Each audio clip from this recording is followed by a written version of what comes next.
The wind in this part of the territory did not blow so much as it scoured. It carried a grit that tasted of ancient, pulverized stone, finding its way through the tightest window sash and into the deepest creases of a man's skin. Silas Reed pulled his hat brim lower, narrowing his eyes against the stinging dust. He sat atop his bay gelding, a horse as sturdy and uncomplaining as the land itself, and looked out over the dry draw where the creek used to run deep enough to soak a man to his waist. Now, it was a skeleton of white stones and cracked mud. The drought had settled over the valley like a heavy blanket 3 years ago, and it refused to lift. The cattle were bawling in the distance, a low, mournful sound that grated on Silas's nerves. He could count the ribs on the stragglers. Every rib was a testament to his failure to make the sky rain or the grass grow. He shifted in the saddle, and his left leg gave a sharp, familiar throb. The war had ended nearly 20 years ago, but the lead ball a Confederate surgeon had dug out of his thigh in '63 had left a ghost behind, an ache that flared whenever the weather turned or his spirit soured. Silas rode the fence line slowly.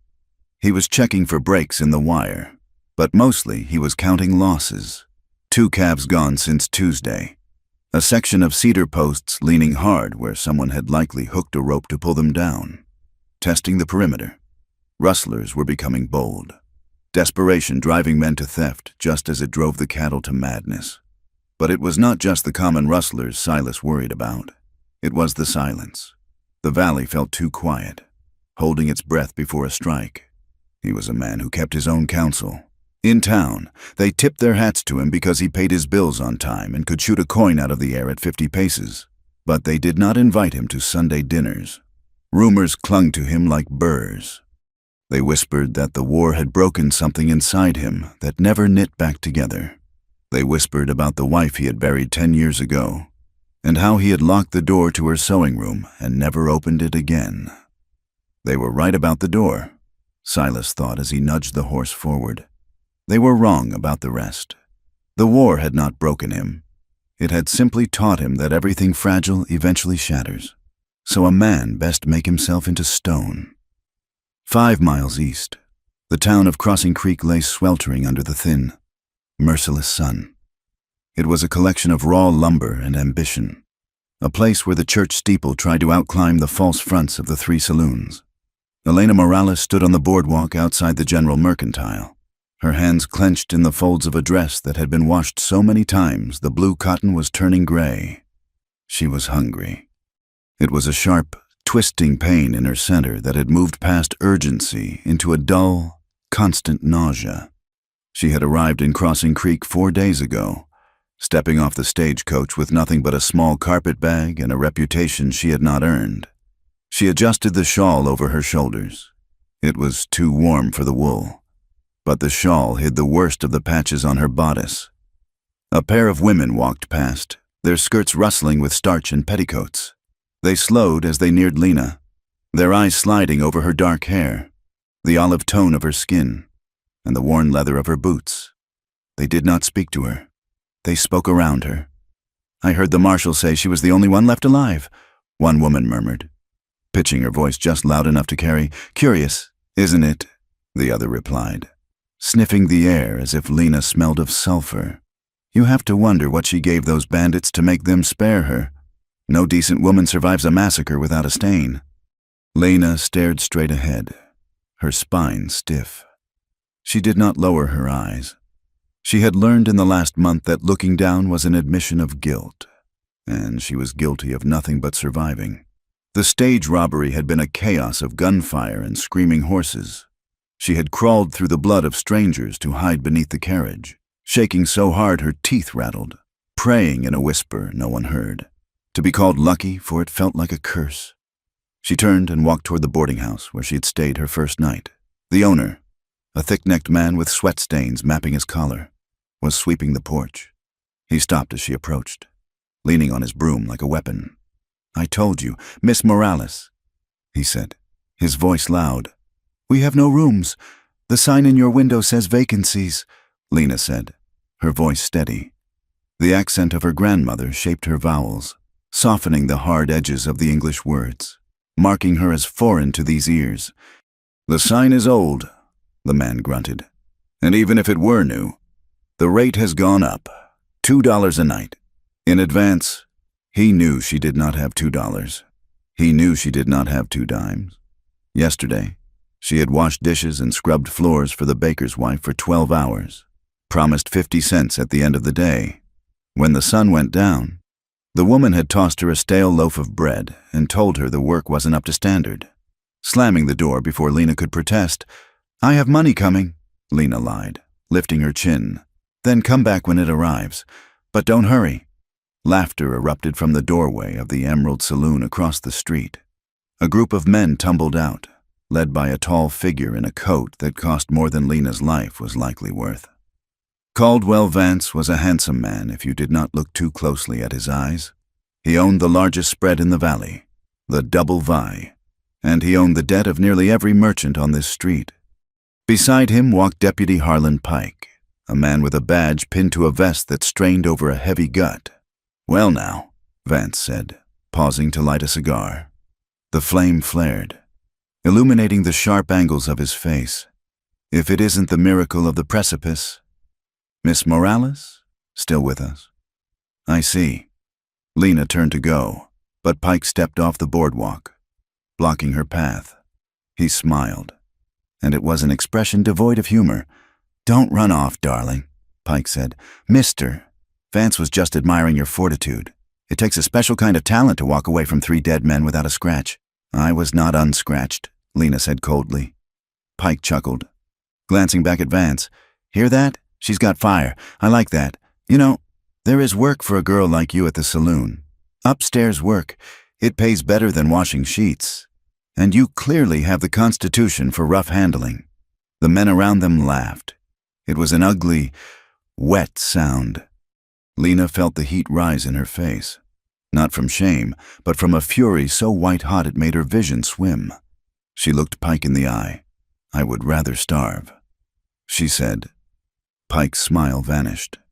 He took a step closer, invading her space, smelling of stale whiskey and hair oil. "Careful, girl," he whispered. "Starving takes a long time, and accidents happen fast in this town." He stepped back, tipping his hat with exaggerated politeness. Vance watched the exchange with boredom, as if he were watching a dog bark at a carriage. They moved on, leaving Lena standing alone in the dust. Her hands were shaking. She pressed them against her stomach to still them. She needed to leave. She needed to work. She needed to be somewhere where these men were not. A passing ranch hand, a boy no older than 18 with a sympathetic face, muttered to her as he hurried by. "Try the Reed place. Miss, old man Reed fired 2 hands yesterday for drinking. He's desperate."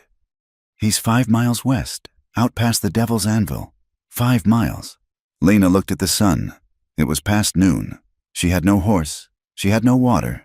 But she had feet, and she had the memory of Pike's eyes stripping her bare. She gripped her carpetbag tighter. She began to walk. The land fought her every step of the way. The road to the Reed Ranch was little more than a pair of ruts carved into the hardpan clay. The wind picked up, driving grit into her eyes, drying her throat until swallowing felt like swallowing glass. Her boots, thin-soled and meant for city pavement, offered no protection against the sharp stones. By the 3rd mile, her heels were bleeding. By the 4th, she was stumbling. The landscape was vast and indifferent. Scrub oak and sagebrush stretched to the horizon, broken only by the jagged silhouette of the mountains. It was beautiful in a terrifying way, a place that demanded strength or death. Lena forced herself to focus on the rhythm of her breathing. 1 step, another step. She thought of her father, who had taught her to read by candlelight. She thought of her mother, whose laughter had filled their small house before the sickness took her, long before the stagecoach took the rest of what Lena loved. "I am not done," she told the sagebrush. "I am not done." When the ranch house finally appeared, it looked like a fortress against the sky. It was built of rough-hewn logs, bleached gray by the sun, with a wide porch and a chimney that puffed thin white smoke. A barn stood to the west, massive and shadowed. A corral held 3 horses that watched her approach with pricked ears. Lena stumbled as she reached the gate. Her vision grayed at the edges. She grabbed the rough wood of the fence to keep from falling, the splinters biting into her palm. She stood there, swaying, gasping for air that felt too thin to sustain her. A door slammed. Heavy boots crunched on the gravel. Silas Reed had been watching her from the porch for the last half-mile. He had thought she was a mirage at first, a trick of the heat. When he realized she was real, he assumed she was a traveler whose horse had thrown her. Now, seeing her cling to his fence, he assumed she was a beggar. He walked up to the gate, stopping a few feet away. He saw the dust coating her dark hair, the exhaustion etched into the lines around her mouth, the trembling of her hands. He felt a flicker of annoyance. He had work to do, and he was not running a charity ward. "If you are looking for the mission, it is back in town," Silas said. His voice was gravel, deep and unused to softness. Lena lifted her head. Her eyes were dark, rimmed with red dust, but clear. She looked at him, and Silas felt a strange jolt, as if he had touched a live wire. "I am not looking for a mission," she rasped. Her throat was so dry the words cracked. Silas reached into his pocket and pulled out $2 silver. He held them out over the fence. "I have no food cooked yet," he said, his tone dismissing her. "But take this. It will buy you a ride back on a wagon if one passes. And a meal. Go on now." Lena looked at the coins. They glinted in the sun. It was enough money to sleep in a bed tonight. It was enough to eat. She looked from the silver to Silas's face. She saw the judgment there. He saw a woman in a torn dress, covered in dust, holding out a hand. He saw a victim. Something inside Lena snapped. It was the same steel that had kept her quiet under the carriage while men died. She pushed herself off the fence, standing unsupported. She brushed the dust from her skirt with a sharp, defiant motion. She ignored the coins. "Sir, I don't need your pity," she said. Her voice gained strength, ringing clear in the dry air. "Just one chance to prove myself." Silas paused, his hand still extended. He looked at her more closely. He saw the set of her jaw. It was not the jaw of a beggar. "Prove yourself how?" he asked. "I heard you need hands." She said, "I can work." Silas almost laughed. "You? Look at you. You are about to blow away. This is a cattle ranch, not a millinery shop. The work here breaks grown men." "I am not a man," Lena said. "And I am not broken. I can wash, I can cook, I can mend, I can tend horses, I can do whatever you need done, and I will do it for half the wages of the men you fired." Silas lowered his hand, pocketing the coins. He was intrigued. He was also desperate. The house was a wreck. The accounts were a mess, and he was tired of eating beans out of a tin can. "It is $1 a day," he said, "and a roof over your head in the tack room off the barn. No meals unless you cook them yourself. And if you cannot keep up, you walk back to town." "I will keep up," Lena said. Silas studied her for a long moment. He saw the blood on her lip where it had cracked from dryness. He saw the terror behind her eyes that she was fighting to suppress. "1 week," he said, "a trial. If you are still standing in 7 days, we will talk about wages." "I will be standing," she promised. The first 3 days were a blur of agony. Lena learned that she had never truly known what work was. The ranch did not run on clocks. It ran on the sun and the needs of beasts. She was up before the dawn. The air in the uninsulated tack room so cold her breath plumed white. She hauled water from the pump, the buckets tearing at the blisters that formed on her palms within the first hour. She chopped wood, the axe handle jarring her shoulders until she thought her bones would separate. The ranch hands, a sour-faced man named Jeb and a younger, reckless rider called Shorty, watched her with open amusement that turned to hostility when they realized she wasn't leaving. "Hey, Duchess!" Jeb called out on the second day, as Lena struggled to drag a sack of feed across the yard. "Don't break a nail. The boss won't pay for a manicure." Lena did not answer. She gritted her teeth, braced her feet, and heaved the sack onto the pallet. She wiped the sweat from her forehead with a forearm that was already bruising. She cooked for them in the evenings, simple stews made from the dried beef and root vegetables in the cellar. They ate it without thanks, banging their spoons on the table. Silas ate in the main house, alone. Lena brought his plate to the back porch and left it there, collecting the empty dish in the morning. He did not speak to her, but she felt his eyes on her as she moved across the yard. He was watching, waiting for her to quit. On the fourth day, she was in the corral. A new Mustang, a roan mare with wild eyes, was pacing the fence, lathered in sweat. Shorty had been trying to break her all morning with a whip and a heavy hand, and he had only succeeded in terrifying the animal. He had given up in disgust, leaving the mare trembling. Lena walked to the fence. She had grown up with horses. Her father had been a farrier before the bad times. She knew that fear smelled like acid to a horse. She took a deep breath, forcing her own heart to slow. She unlatched the gate and slipped inside. From the porch, Silas stopped sharpening his knife. He stood up, ready to shout at her to get out before she was killed, but the shout died in his throat. Lena did not approach the horse. She stood still, her hands at her sides, palms open. She began to hum. It was a low, rhythmic sound, a Spanish lullaby she barely remembered.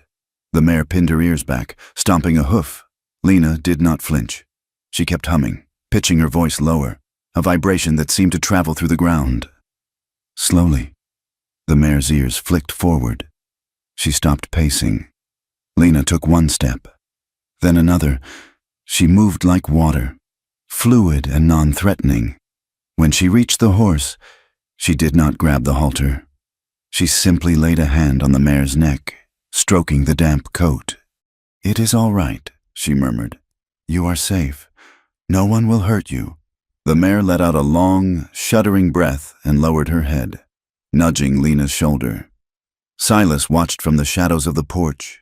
He had seen men work horses for 40 years. He had rarely seen a touch like that. He looked at the woman standing in the dust, her dress stained, her hair escaping its pins, and for the first time, he saw her not as a problem to be solved, but as something rare. That evening, Silas found Lena in the barn. She was sitting on a crate under the lantern, a ledger book open on her knees. She jumped when he entered, snapping the book shut. "I was not prying. Sir," she said quickly. "I saw the grain bags were not tallying with the feed schedule.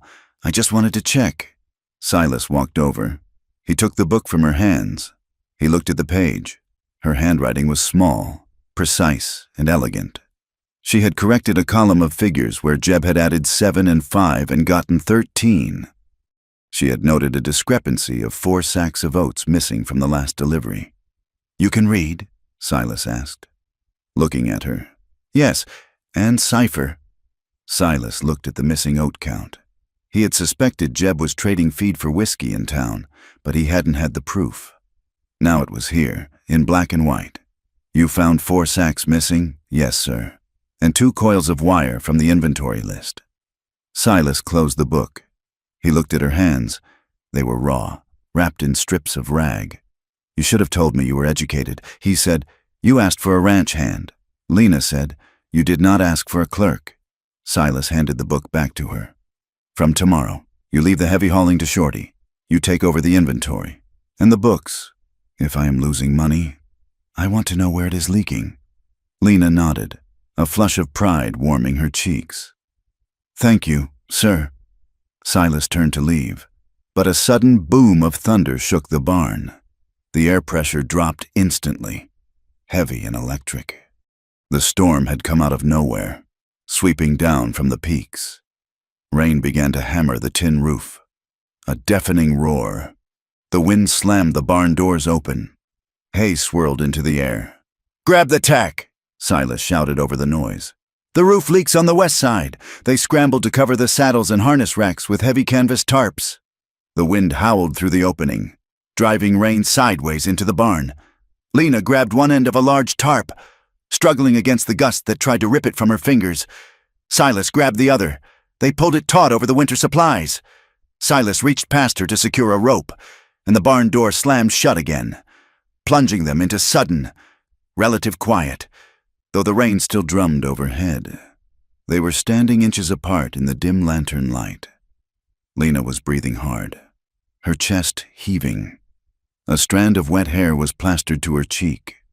Silas could smell the rain on her, mixed with the scent of hay and the faint, clean smell of soap. He looked down at her. The adrenaline of the storm was still humming in his blood. He saw the pulse jumping in the hollow of her throat. For a moment, neither of them moved. The space between them felt charged, heavy with something that was not just the storm. Silas felt a sudden, terrifying urge to reach out and brush the hair from her face. It was an impulse he had not felt in 10 years. It scared him more than the rustlers. Lena looked up at him, her eyes wide. She saw the conflict in his face, the softening of the hard lines around his mouth. She felt a pull, a magnetic weight in her belly. Then Silas stepped back. The mask slammed back down. "Good work," he said, his voice rough. "Get some sleep." He turned and walked out into the rain, leaving her standing alone in the circle of lantern light, her heart hammering against her ribs. The next morning, the storm had passed, leaving the world washed clean and cold. Lena was by the corral, checking the water trough, when she saw dust rising on the road. Riders were coming, not 1 or 2, but 5. Silas came out of the house, his Winchester rifle cradled in the crook of his arm. He walked down to the gate, limping slightly. Lena moved to stand near the barn, watching. The riders slowed as they approached. It was Vance's men. She recognized the horses, fine animals that cost more than this entire ranch. The lead rider was a man with a scar cutting through his left eyebrow. He rode with a slouch, arrogant and easy. "Mornin'. Reed," the man called out. "Just checking for strays. Fences down on the south ridge. Thought some of ours might have drifted in with yours." "I haven't seen any double V brands," Silas said, his voice level. "But you are welcome to ride the perimeter. Stay off the inner pasture." The man laughed. "Touchy, aren't you? We are just being neighborly." The rider's gaze drifted past Silas. It landed on Lena. He squinted, tilting his head. Lena felt the blood drain from her face. Her stomach turned to ice. She knew him. She did not know his name, but she knew the silver ring on his finger. She knew the way he sat in the saddle. She had seen him through the gap in the floorboards of the stagecoach. She had seen that hand reach down and tear the necklace from her mother's throat a second before the gun went off. The man stared at her. A slow, cold smile spread across his face. "Well now," he said softly. "Small world." He tipped his hat to Silas, wheeled his horse around, and the group galloped away, kicking up mud. Silas turned to Lena. He saw her face. She was pale as milk, trembling so hard she had to lean against the trough. "What is it?" Silas asked, stepping toward her. "Do you know him?" Lena could not speak. The wind scraped over the sage, whispering a threat. She wrapped her arms around herself, but she could not stop the cold. The past had found her, and this time there was nowhere to hide. The weather turned 3 days later, and it did not turn kind. The high, thin heat of the drought collapsed under the weight of a northern front that rolled down from the peaks like a gray curtain. It was not a wet snow that fell, but a hard, driving sleet that coated the sagebrush in ice and turned the dry creek beds into treacherous ribbons of glass. The wind found its voice, shrieking through the gaps in the barn siding, a constant, hollow moan that set the teeth on edge. Silas Reed pushed the crew. There was no choice. The cattle, already weakened by the long, dry spell, began to drift with the wind, moving blindly toward the box canyons where they would pile up and freeze if not turned back. Silas rode point, his face wrapped in a wool scarf, his hat pulled low. He worked with a cold efficiency, his commands sharp and brooks no argument. He was a man who knew that panic killed faster than the cold, so he buried his own fear under layers of task and duty. Lena worked alongside them. The trial week was over, but no one had mentioned it. She simply kept working. Her hands, already blistered, now cracked and bled in the cold. She wrapped them in strips of rags soaked in tallow and pulled on a pair of oversized leather gloves Silas had found in a trunk. She carried feed buckets that weighed nearly as much as she did, breaking the ice on the troughs with a crowbar, her breath puffing in white clouds that were snatched away by the gale. Jeb, the sour-faced older hand, watched her struggle to lift a bale of hay into the loft. He paused in his own work, spitting tobacco juice into the frozen mud. He did not offer to help. That was not the way of the West. But when she finally heaved the bale up, panting and trembling, he gave a short, sharp nod. "You got grit, girl," Jeb muttered as he passed her. "I will give you that." It was the most he had said to her in 10 days. Shorty, however, grew sullen. He saw Lena's presence not as help, but as an accusation. If a slip of a girl could haul water and mend fence, what excuse did he have for his own sloth? He took to whispering when she was near, dark comments about bad luck and women cursing a working ranch. Lena heard him. She kept her head down, her eyes on her boots. She had survived worse men than a sulky boy with a bruised ego, but the cold was a physical assault.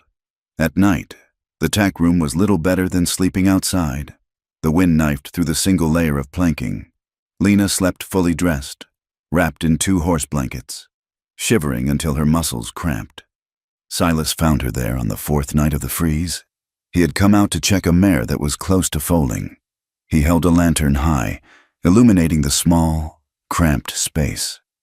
He saw Lena curled on the cot, a small, dark shape beneath the rough wool. She was asleep, but her face was pinched with pain. He stood there for a long moment, the cold seeping into his own boots. He remembered nights in the war, lying in freezing mud, wishing for nothing more than a dry patch of ground. He looked at the house, then back at the girl. He did not wake her. He simply turned and walked back to the main house. The next morning, there was a cast-iron stove in the corner of the barn near the tack room, and a pile of dry wood stacked beside it. Silas never said a word about it, and Lena knew better than to thank him. The evenings became their own ritual. Too cold to work outside once the sun fell.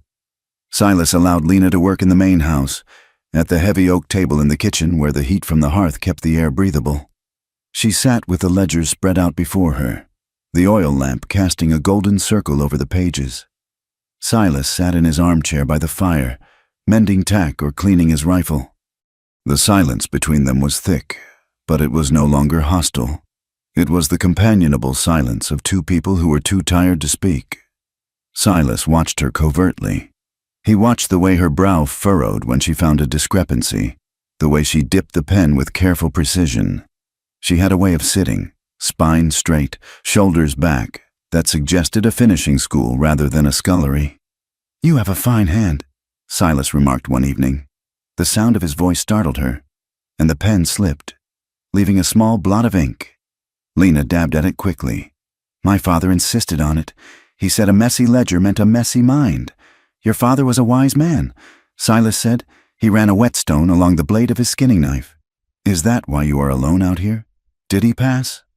Lena stiffened. The question was gentle, but it probed at a wound that had not even begun to scab over. "He died 3 years ago," she said, her voice tight. "The sickness, my mother and I—" "We were traveling to meet family in Sacramento when the stage was taken." She stopped. The image of the dust, the blood, and the man with the silver ring flashed behind her eyes. She felt the phantom weight of a body pressing her into the dirt. Silas stopped his sharpening. He looked at her, really looked at her. He saw the way her hand trembled as she held the pen. He saw the terror that she kept locked behind a gate of rigid control. "You do not have to tell me," he said softly. "I know," Lena whispered. "But," Silas continued, his voice dropping to a rumble, "this country eats people who try to carry everything alone. It is too big for one set of shoulders." Lena looked up at him. The firelight caught the gray in his beard and the deep lines etched around his eyes. She saw kindness there, a raw, unpolished thing that terrified her. Cruelty she could handle. She could wall herself off against it. But kindness required an opening, and openings were dangerous. "I am managing, sir," she said, retreating behind the formality. Silas held her gaze for a second longer, then nodded and returned to his knife. "Suit yourself, Elena." Later that night, the house was silent. Lena was back in the tack room, the small stove glowing red. But in the main house, Silas was thrashing in his sheets. The dream was always the same. The smoke, the screams of the horses, the heavy, metallic smell of blood at Antietam. He woke with a gasp, sitting bolt upright, his hand reaching for the Colt Navy revolver on the nightstand before he was fully awake. He sat in the dark, his chest heaving, listening to the wind. He was sweat-soaked despite the chill. He rubbed a hand over his face, feeling the old scar on his thigh ache in sympathy with his mind. He was a survivor, just like the girl in the barn, and like her. He knew that the hardest part of surviving was not the event itself, but the long, quiet aftermath where the memories waited to ambush you. 2 days later, supplies ran critically low. The flour barrel was empty, and they were down to the last of the coffee. A supply run to Crossing Creek was unavoidable. Silas harnessed the team to the buckboard wagon. The roads were frozen ruts of mud, dangerous and jarring. "I need you to come," Silas told Lena as she emerged from the barn. "You know the inventory better than I do, and you have a head for prices." Lena hesitated.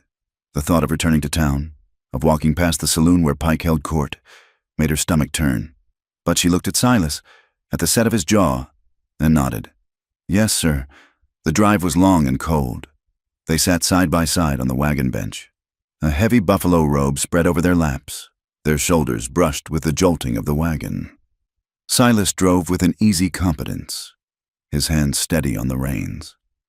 Lena watched the landscape roll by, white and gray and brown.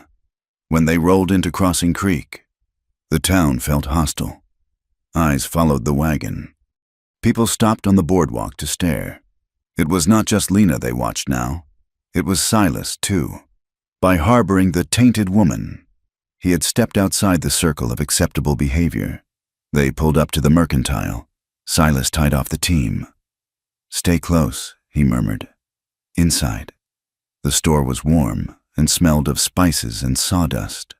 The shopkeeper, a man named Miller with shifting eyes, greeted Silas with a nod that was a fraction too short to be respectful. "Mr. Reed," Miller said. "What can I do for you?" "We need flour," Silas said. 50 pounds, and coffee, beans, and 2 spools of heavy wire." Lena moved down the aisles, checking the quality of the goods. She picked up a sack of beans and frowned. It was weevil eaten at the bottom. She moved to the next one. She brought her list to the counter. Miller tallied the total on a piece of slate. "That will be $14.50, Miller said, not looking up. Lena's head snapped up. 14? The sign says flour is $3 a sack, and coffee is $2. By my count, it should be no more than $10. Miller's face reddened. "Prices have gone up. Missy, the weather, freight costs. The price on the barrel says $3, Lena insisted, her voice steady though her heart hammered. "You cannot change the price between the barrel and the counter." Miller sneered. "I can charge what I like to who I like, and for charity cases and strays." Silas's hand came down on the counter. It was not a slam, but the sound was heavy, final. The wood groaned. $10, Silas said. His voice was very quiet. "And you will give us the fresh beans from the back, not the sweepings you have on the shelf." Miller looked at Silas. He looked at the width of Silas's shoulders and the cold, flat look in his eyes. The bluster drained out of him. "Fine," Miller muttered.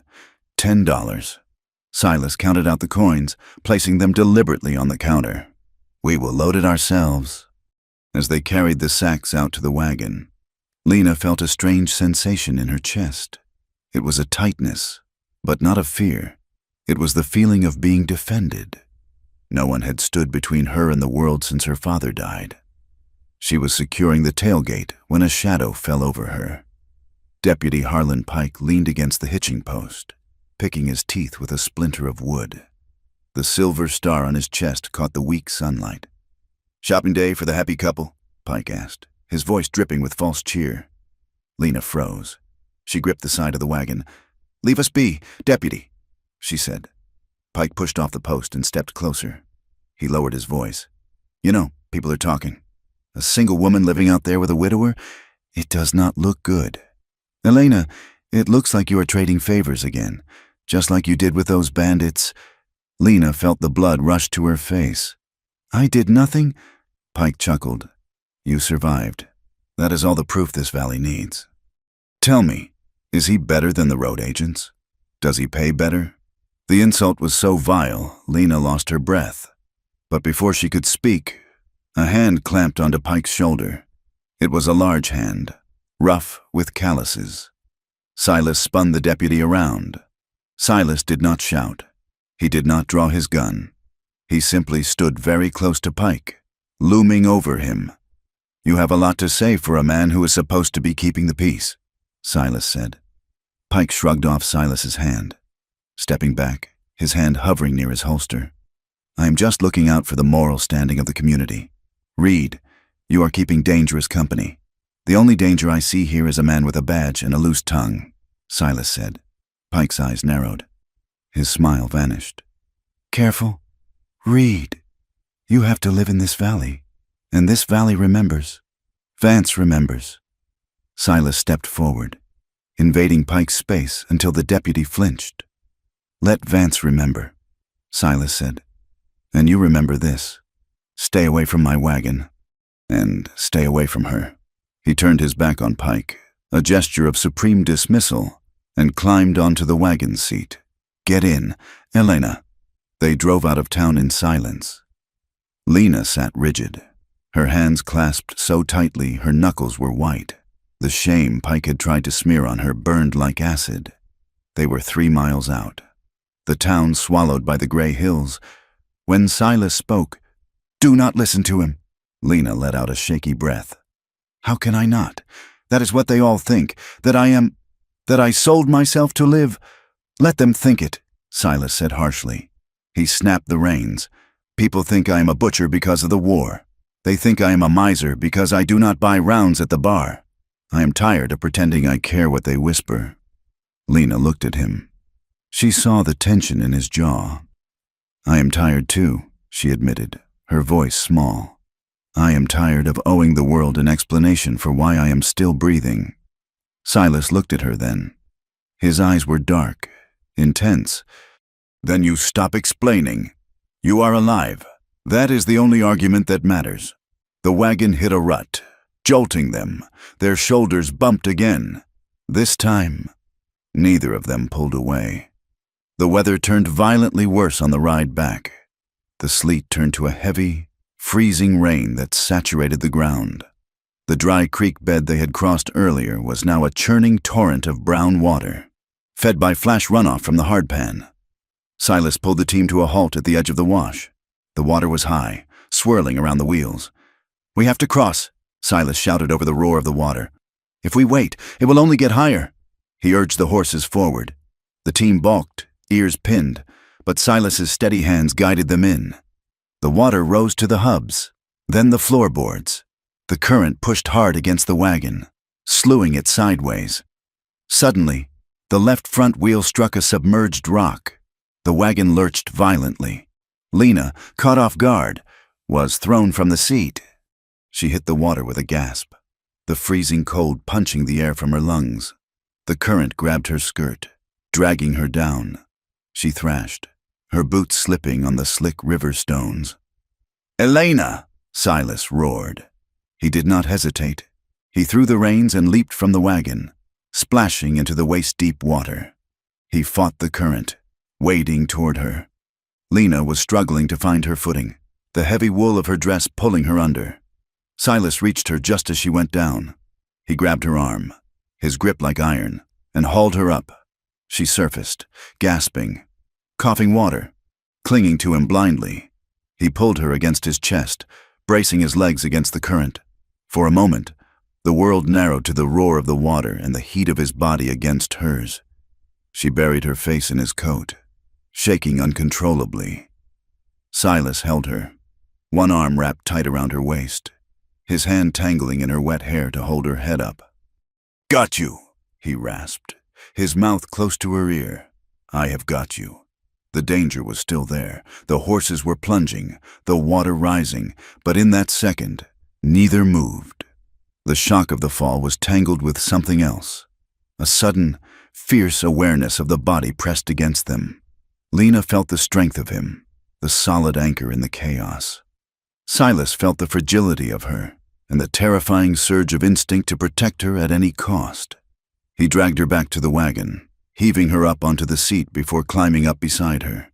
He whipped the horses, shouting them forward. The team lunged, dragging the wagon up the muddy bank and onto solid ground.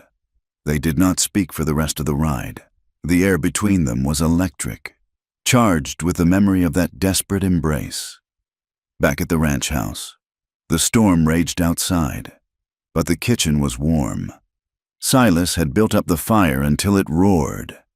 Clothes were strung on a line near the hearth, steaming as they dried. Lena sat wrapped in a quilt, holding a mug of coffee with both hands to stop the shaking. Her hair was loose, drying in dark waves around her shoulders. Silas stood by the fire, stripped to his undershirt and trousers, rubbing a towel over his head. The restraint that usually governed their interactions was worn thin. The adrenaline of the near drown was fading, leaving behind a raw, exposed nerve. Silas turned to pour himself more coffee. He moved to the table. As he reached for the pot, his hand brushed Lena's. The contact was brief, but it stopped them both. Silas froze. Lena looked up, her eyes wide, dark pupils blown out in the dim light. The silence in the kitchen was heavy, filled with the sound of the fire popping and their own breathing. Silas looked down at her. He saw the curve of her neck, the pulse beating there. He saw a woman who had fought the world and won. Sitting in his kitchen, he felt an ache in his chest that had nothing to do with the cold. It was a wanting, sharp and sudden. He wanted to touch her face. He wanted to tell her that she was the bravest thing he had ever seen. Lena saw the look in his eyes.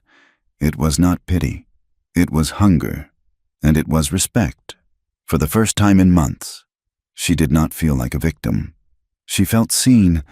Silas, she whispered. It was the first time she had used his name without a title. Silas's hand twitched.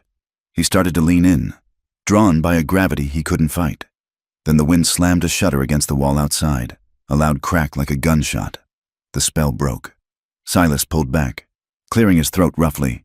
He stepped away from the table, putting distance between them. "You should sleep," he said, his voice strained. You did well today. I will," Lena said, her voice trembling slightly. "Good night, Silas. Good night, Elena." The next day, the weather held cold and gray. Lena, exhausted but driven by a restless energy, threw herself into the books. She needed numbers. She needed logic. She needed something that made sense, because her feelings for the man in the other room made no sense at all. She was cross-referencing the cattle counts from the fall roundup with the current herd estimates. She found a discrepancy, a significant one. According to the tally book kept by the foreman, Shorty had been filling it in since the previous foreman left. There were 50 calves branded in October, but the feed logs and the visual count Silas had done showed only 35. 15 calves. Gone. Lena traced the column of numbers. The dates of the losses coincided with nights when Shorty had been on night watch, nights when fences were mysteriously cut. It wasn't just rustlers from the outside. Someone inside was opening the gate. She sat back, her heart racing. She had to tell Silas. She turned the page to check the date of the stage robbery, just to anchor herself in time. She had a habit of checking dates. And then she froze. She had been staring at the handwriting in the ledger, but her mind drifted back to the man with the ring, the man Vance had called neighbor. She had seen him clearly yesterday in her mind's eye when she told Silas about the robbery. But now, in the safety of the ranch, the memory sharpened. She remembered the ring. Silver, with a turquoise stone cracked down the middle. She had seen that ring on the hand of the rider at the fence line in part 1, but she had also seen it 2 days ago. In town, not on the rider. She had seen it on a man talking to Shorty behind the stables when they first arrived in town. She hadn't registered it then, focused on her nerves. But now the image clicked into place. Shorty knew Vance's rider. Shorty was talking to the man who had killed her mother. The web of corruption wasn't just Vance and Pike. It was here, on the ranch. Lena put a hand over her mouth to stifle a sob. The panic rose, hot and choking. The man who murdered her mother was in league with the man sleeping in the bunkhouse 50 yards away. She was not safe. She was in a nest of vipers. She wanted to run. She wanted to pack her bag and flee into the snow. But where would she go? The snow was deep. The town was hostile. Pike was waiting. She looked at the door to the main house. Silas was in there. Silas, who had pulled her from the river. Silas, who had stood up to the town for her. She swallowed the panic. She forced it down into the dark place where she kept her grief. She would not run. She would fight. And to fight, she needed proof. That evening, Silas called her into the parlor. He looked uncomfortable, shifting his weight from one foot to the other. "Elena," he said. "Yes, sir?" She stood clutching her shawl, her nerves still jangling from her discovery. Silas looked at the floor, then at her. "The tack room. It is too cold, and with everything happening, I do not like you sleeping in the barn alone." Lena waited. "There is a spare room," Silas said. "At the top of the stairs. It was a sewing room once. It is small, but it has a stove and a lock on the door." He looked her in the eye, making sure she understood. "A lock on the inside. You would be safe." Lena hesitated. To move into the house was to cross a line in the eyes of the town. It would confirm every rumor Pike was spreading. It was an intimacy that frightened her almost as much as the cold. But then she thought of Shorty in the bunkhouse. She thought of the ring. She thought of the wolves circling the fence line. And she looked at Silas, this hard, quiet man who offered her a lock for her own door, giving her the power to keep even him out. "I accept," she said softly. Silas nodded, letting out a breath he seemed to have been holding. "Good. It is settled then. I will bring your things up." Lena watched him go. She was no longer just a hired hand. She was an ally. And as the wind howled outside, battering the walls of the ranch, she knew they would need every ounce of trust they could build to survive what was coming. The walls of the ranch house, built from ponderosa pine logs that had cured to the hardness of iron over 30 years, had always seemed impenetrable to Silas Reed. They were thick enough to stop a bullet and tight enough to keep out the worst of the Wyoming wind. But in the weeks since Elena Morales moved into the sewing room at the top of the stairs, the walls felt suddenly thin. The house, once a cavern of silence where Silas existed like a ghost in his own life, became a landscape of small, terrifying sounds. He heard the creak of the floorboards above his head when she paced at night. He heard the soft scratch of her pen in the ledger downstairs when he was trying to read by the fire. He heard the rustle of her skirts as she moved through the kitchen in the gray light of dawn to start the coffee. Proximity was a pressure vessel. It stripped away the ability to hide. They ate breakfast together at the scarred oak table, passing the biscuits and the butter, their hands occasionally brushing, sending a jolt of awareness through Silas that made his war leg ache.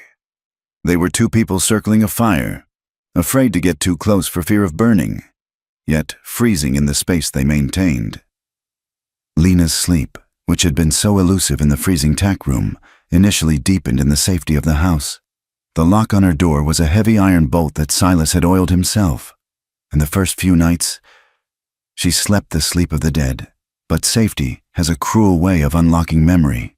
When the body no longer has to fight the cold, the mind is free to wander back to the places it fled. The nightmares returned in the third week. Silas heard her cry out, a sharp, strangled sound that cut through the ceiling. He lay in his bed downstairs, staring at the dark beams, his hands clenched into fists. He wanted to go to her. He wanted to storm the stairs and wake her, to tell her she was in Crossing Creek, not on a dusty road with blood in her mouth. But he knew that a man bursting into her room in the dark would only be another terror. So he did the only thing he knew how to do. He rose, lit the stove, and brewed coffee strong enough to wake the dead. He left a mug on the bottom step, wrapped in a thick wool blanket, and retreated to the barn before she came down. When he returned hours later, the mug was empty, washed, and drying on the rack. Neither of them spoke of it. It was a kindness that required silence to survive. The threat of Vance and his riders hung over the valley like the smell of ozone before a lightning strike. Silas knew that ledgers and locks were not enough. On a Tuesday afternoon, when the wind had died down enough to hear a voice at 20 paces. Silas called Lena behind the barn. He held his Colt Peacemaker in his hand, the metal dull and heavy. "You need to know how to use this," Silas said. He did not dress it up. Lena looked at the gun. She had seen guns before, usually pointed at her or fired by men who laughed while they did it. She crossed her arms, hugging her shawl tight. "I do not like them," she said. "I do not like them either," Silas answered. "But I like being defenseless even less. If they come when I'm out on the range, a lock will only buy you time. This will buy you a life." He held the grip out to her. Lena hesitated, then took it. It was heavier than she expected, cold and smelling of oil and burnt powder. "Hold it with 2 hands, Silas instructed. "Like this." He stepped behind her to correct her stance. He did not mean to step so close, but to guide her elbow. He had to. His chest brushed her back. His hand covered hers on the grip, rough skin against smooth. Lena stopped breathing. The heat of him was sudden and overwhelming. She could feel the steady rhythm of his heart against her shoulder blade. For a moment, the gun was forgotten. The world narrowed to the rough texture of his jacket and the smell of him.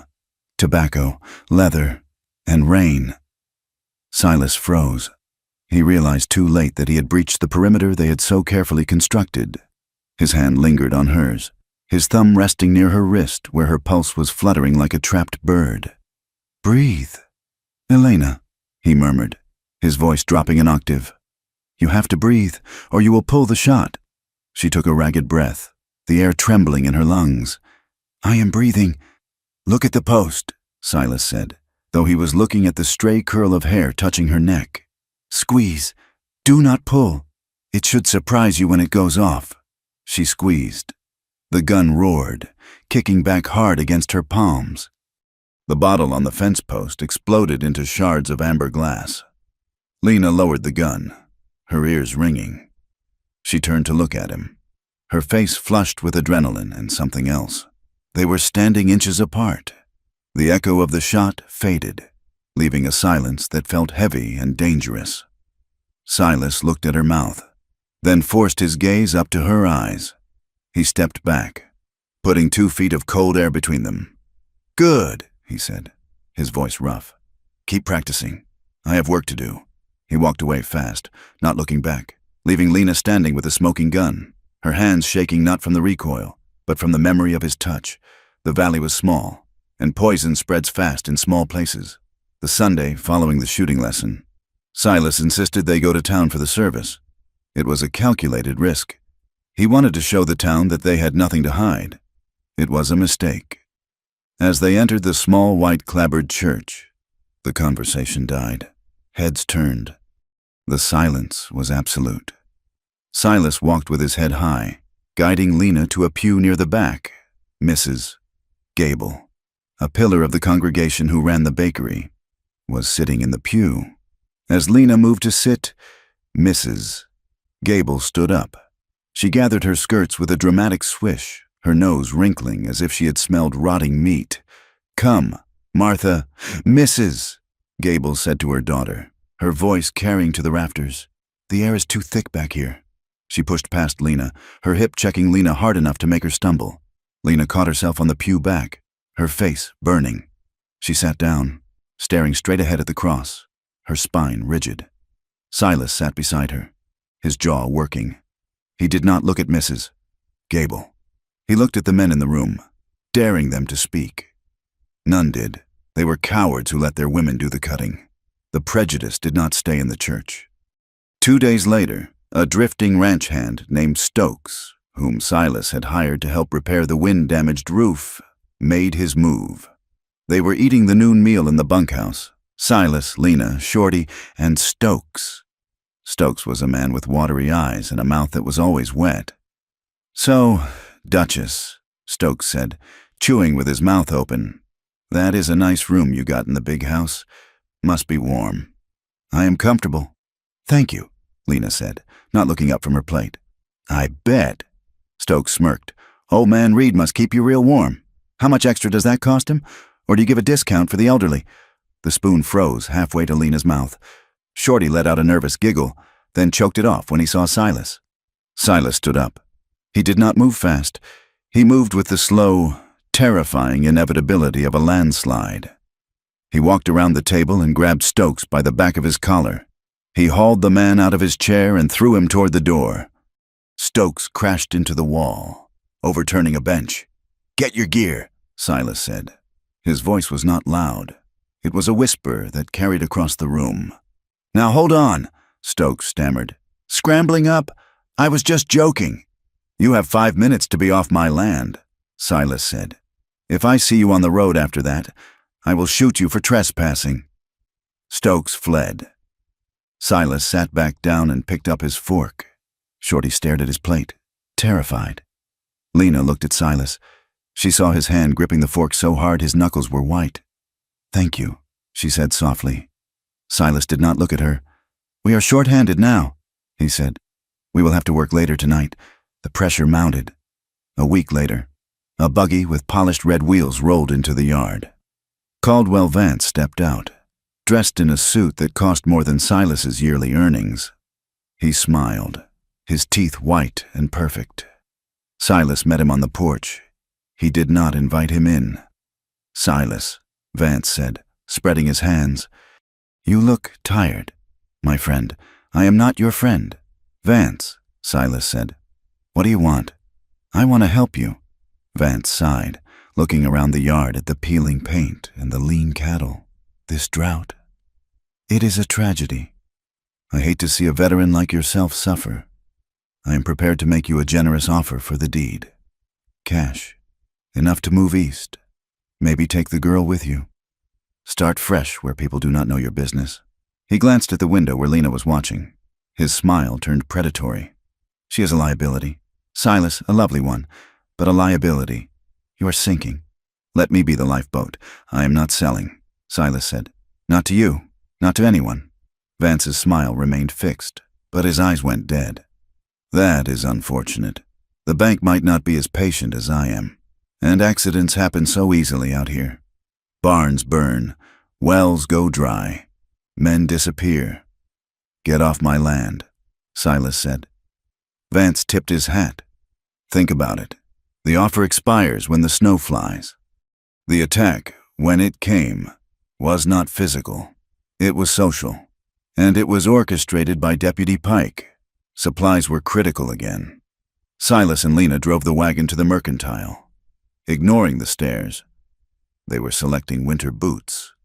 Lena's were worn through. When Deputy Pike walked in, followed by 2 men from the saloon, Miller, the shopkeeper, suddenly looked nervous. He wiped his hands on his apron. "Is there a problem, Deputy?" Miller asked, his voice high. "I believe there is," Pike said. He looked at Lena. "We have had reports of theft. Miss Morales, small items, ribbons, tinned peaches, things a woman of your limited means might desire but cannot afford." "I have stolen nothing," Lena said, her voice steady, though her heart hammered against her ribs. Pike smiled. "Then you won't mind if we check your pockets?" He reached for her. The implication was clear. He was going to put his hands on her. Here, in front of the town, under the guise of the law. A crowd had gathered at the window, watching. They wanted a show. They wanted the dirty woman to be shamed. Lena slapped his hand away. "Do not touch me." "Resisting an officer?" Pike tutted. "That is a jail offense. Darling." Silas stepped between them. He held a leather-bound book in his hand. The ranch ledger. He slammed it onto the counter. The sound cracked like a whip. "Open it," Silas commanded Miller. Miller jumped. What? "Open to page 52. Read the entry for today." Miller opened the book with shaking hands. He read aloud. "November 3rd, boots, flour, coffee. Cash on hand, $20. All items paid in full." Silas looked at Pike. "She tracks every cent, every grain of flour, every nail. She does not need to steal your cheap trinkets. Deputy, she has more integrity in her little finger than this whole town has in its Sunday best." He turned to Miller. "Count the cash." Silas threw a gold eagle onto the counter. It spun and settled. Miller looked at the coin, then at Pike. The deputy's face had turned a mottled red. The accusation had collapsed before it could even begin. Pike glared at Silas. "You are making a mistake. Reed, you are choosing the wrong side. I am choosing the side that doesn't require me to sleep with one eye open," Silas said. He took the boots and handed them to Lena. "Let's go." They walked out. Pike stood fuming, but the victory had a cost. As they left, Miller called out, his voice shaking, "Mr. Reed!" Silas stopped. "No more credit," Miller said, looking at his shoes. "Cash only from now on, and maybe you take your business to the next county." The town had closed its doors. Silas nodded once, accepting the sentence, and helped Lena into the wagon. The ride home was silent for a long time. The sky was turning a bruised purple over the mountains. "I never asked you to do this," Lena said finally. Her voice was thick with unshed tears. "I never asked you to lose your standing for me. You should have let him search me. I had nothing. Silas kept his eyes on the road, and let him put his hands on you? Let him strip your dignity for sport? No." "But you are losing everything," Lena cried, turning to him. "Your credit, your friends, your safety." "For what? For a stranger?" Silas pulled the horses to a stop. He turned to her. The anger in his eyes surprised her. "You are not a stranger. Elena, not anymore." He took a breath, the cold air hissing through his teeth. "And I am not doing this for you. Do not flatter yourself. I am doing it because it is right. Because for 20 years I have watched men like Vance and Pike take what they want because good men were too busy being safe to stop them. I am done being safe." Lena looked at him, stunned. She saw the fire in him, the iron that the war had forged and the grief had tempered. Silas snapped the reins. "Now wrap up. The wind is rising." They were checking the herd in the south pasture 3 days later when the crack of a rifle shattered the afternoon. Dirt kicked up inches from Silas's horse. A second shot whined past Lena's ear. "Down!" Silas roared. He grabbed the bridle of her horse and dragged them both toward a dry wash, a cut bank where the earth had eroded away, leaving a 4-foot wall of clay. They slid off the horses and tumbled into the ditch just as a third shot took a chunk out of the saddle horn on Silas's mount. The horses bolted, running for the trees. Silas pushed Lena down into the dirt, covering her body with his own. He had his rifle out, scanning the ridge line. "Stay down," he hissed. Lena lay pressed into the frozen earth, Silas's heavy weight shielding her. She could smell the dust on his coat and the sharp tang of gun oil. Her heart was beating so fast it felt like a hummingbird trapped in her chest. Silas fired 2 shots over the lip of the bank. He waited. Silence. "They are testing us," Silas whispered. "They want to see if we will run." He looked down at her. His face was streaked with mud, his eyes fierce and alive. The adrenaline had stripped away the awkwardness, the restraint, the careful distance. There was only survival. "Are you hit?" he demanded, his hands checking her arms, her shoulders. "No," she gasped. "No." His hand stopped on her shoulders. He was breathing hard. She was staring up at him, her lips parted, her eyes wide with the terror of death and the shock of life. The shift was tectonic. The fear evaporated, replaced by a sudden, blinding need. Silas looked at her mouth. He made a low sound in his throat, a growl of frustration and desire, and then he kissed her. It was not a gentle kiss. It was desperate. It tasted of dust and danger. It was the collision of 2 people who had been starving for so long they had forgotten what hunger felt like. Lena's hands came up, gripping the lapels of his coat, pulling him closer. For a moment, the gunfire, the ranch, the prejudice, it all vanished. There was only the heat of him and the cold ground. Then Silas pulled back. He gasped, resting his forehead against hers. His eyes closed. He was shaking. "I should not have done that," he whispered. Lena opened her eyes.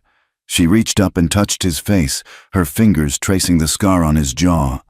"Do not apologize," she said fiercely. "Do not you dare apologize." Silas looked at her. He saw the truth in her eyes. He nodded slowly. "Okay," he said. "Okay." They lay there for another hour until the sun dipped low and they were sure the shooters were gone. They walked the 3 miles back to the ranch in the dark. not touching, but the air between them had changed forever. That night, in the safety of the kitchen, they set the boundaries. "I cannot promise you a future," Silas said, staring into his coffee cup. "I might not have a ranch by spring. I might be dead. I am not asking for promises," Lena said. She was sitting across from him, her hand resting near his on the table. "Promises are for people who think they have time. We have now." Silas looked at her. "I want you. Elena, I have wanted you since the day you pulled that gun on the fence post, but I will not take what I cannot keep, and I will not use you to forget my own ghosts." "I am not a distraction," Lena said, "and I am not fragile." She took a breath. She needed him to know. She needed to clear the air before they could go forward. "You asked me once how I survived," she said quietly. Silas went still. "I told you I hid. That was true. But I did not just hide. I crawled under the bodies of the other passengers. Mrs. Holloway. She was heavy. She bled on me. I lay there for 3 hours, playing dead, listening to them go through the pockets of the men they killed." Her voice didn't waver, but tears slipped down her face. "When the marshal came, Pike came, he pulled me out. I was covered in blood that wasn't mine. He looked at me and he said, "Only a whore or a coward survives this. You must be dirty, girl." She looked at Silas, defying him to agree. "I washed for 3 days. I scrubbed my skin until it bled, but I could not get his voice off me." Silas reached across the table. He took her hand. His grip was hard, painful, anchoring. "He was wrong," Silas said. His voice was a rumble of ancient anger. "You did what you had to do to live. There is no shame in living." He looked at the fire. "I was at Antietam. We were ordered to burn a farmhouse.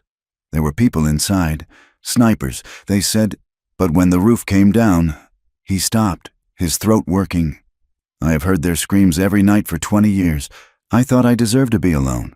I thought if I let myself care about anyone, the fire would come for them too." Lena squeezed his hand. "We are not our scars. Silas, we are the ones who heal around them." They sat there as the fire died down, two broken things fitting their sharp edges together to make something whole. They did not go upstairs together. They did not need to. The intimacy of the truth was far more naked than skin. The next morning, Lena was sorting through a pile of papers she had found in an old trunk in the attic, records Silas had kept of land notices. She was looking for a bill of sale for a horse when she saw it, a public land notice from the county seat. It announced the auction of the Miller Ranch, neighbors to the south who had abandoned their claim. Lena frowned. She remembered the Millers. They hadn't abandoned the claim. They had been driven off by a fire. She looked at the date. The notice was dated before the fire.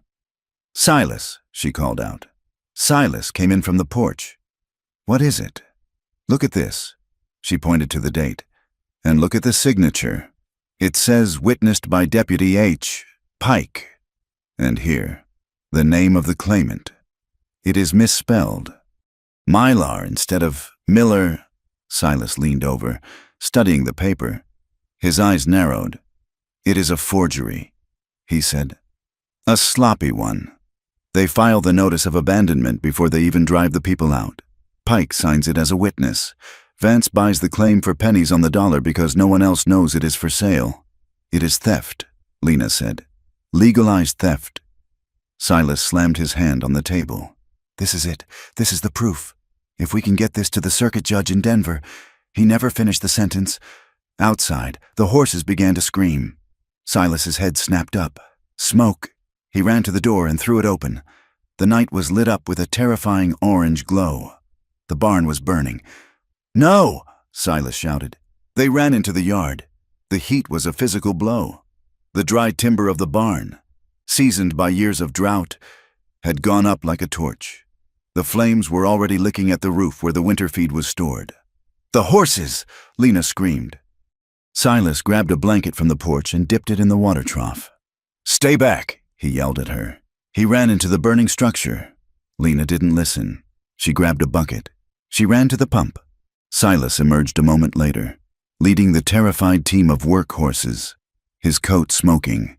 He slapped their rumps, sending them galloping into the dark pasture. He turned back. The feed. The winter hay. It was too late. The roof groaned and collapsed with a shower of sparks that lit the valley floor for a mile. The heat drove them back, scorching their eyebrows. They stood helplessly by the corral, watching their winter survival turn to ash. The fire roared, consuming the hay, the tools, the tech. Silas fell to his knees. He watched the flames reflect in the water trough. He looked defeated, small. Lena dropped the bucket. She walked over to him and knelt in the mud and ash. She wrapped her arms around him, pulling his head against her shoulder. He was shaking, violent tremors racking his body. He looked up at her, his face streaked with soot. "They took it," he whispered. "They took the winter." Lena held him tighter. She looked at the fire, and her eyes were dry and hard as flint. "They took the barn. Silas, they did not take us." She leaned close to his ear, whispering the truth that terrified her even as she spoke it. "But we cannot stay here. We cannot outrun men like this forever. We have to fight." In the orange light of the dying fire, Silas Reed held on to Elena Morales. And for the first time, he let someone else hold him up. Winter did not come to the valley. It seized it. The snow began 3 days after the fire, not in soft flakes, but in hard, driving pellets that hissed like iron filings against the scorched logs of the ranch house. The wind sharpened itself on the peaks of the Tetons before screaming down into the basin, stripping the warmth from the air until a man could freeze in the time it took to saddle a horse. Silas Reed and Elena Morales lived in a world that had shrunk to the radius of the heat thrown by the kitchen stove. The loss of the barn was a wound that refused to close. They had managed to herd the surviving horses into a rough lean-to built against the leeward side of the house, patching the roof with a salvaged tin and rawhide. Every morning was a battle to break the ice on the trough, the water freezing again before the animals could finish drinking. The cattle suffered. They drifted against the fence lines, their coats matted with ice, heads low against the gale. Silas rode out daily, wrapped in buffalo hides, his face a mask of frost, to chop hay from the few stack yards that had escaped the arsonist's torch. He returned in the evenings gray with exhaustion, his limp pronounced, his hands curled into permanent claws from gripping the reins. Lena worked the house and the lean-to. She rationed the flour and the coffee with a miser's precision.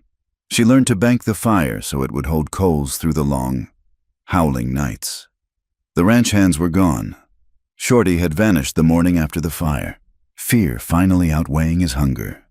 And the others had drifted onto spreads where the barns didn't burn. It was just the two of them now.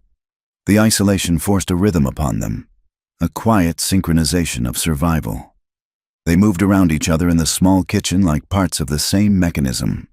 When Silas reached for the coffee pot, Lena had already moved it to the trivet. When Lena shivered while washing dishes, Silas was already putting a log on the fire. They spoke little, words took energy, and they had none to spare. But in the silence, something profound was knitting together. It was a partnership stripped of all artifice. There was no room for charm or pretense when you were melting snow for washing water or sharing the last heel of stale bread. One night, the wind was particularly vicious, shaking the house until the lantern flame danced in its glass chimney. They sat by the stove, the only light in the room. Silas was oiling his holster leather. Lena was mending a tear in his heavy coat. They were sitting close to share the warmth, their chairs angled toward the iron grate. Lena let her hands drop to her lap, the needle still. She looked at Silas's hands, scarred, stained with oil, the knuckles swollen from the cold. She thought of how those hands had pulled her from the river. She thought of how they had guided her aim on the fence post. Without looking at him, she reached out. She placed her hand on the arm of his chair, palm up. It was a question. It was an offering. Silas stopped his work. He looked at her hand. It was rougher now than when she had arrived, the nails short, the skin chapped red. But to him, it looked like the only gentle thing left in the world. Slowly, deliberately, he reached out and covered her hand with his. His palm was calloused and warm. He did not squeeze. He simply rested his hand there, a heavy, protective weight. Lena let out a breath she didn't know she had been holding. She turned her hand over, interlacing her fingers with his. The sensation was electric, not the sharp shock of static, but the deep, grounding hum of a current finding its path. They sat like that for an hour, listening to the wind hunt for cracks in the walls. The desire that rose between them was not the frantic heat they had felt in the ditch during the ambush.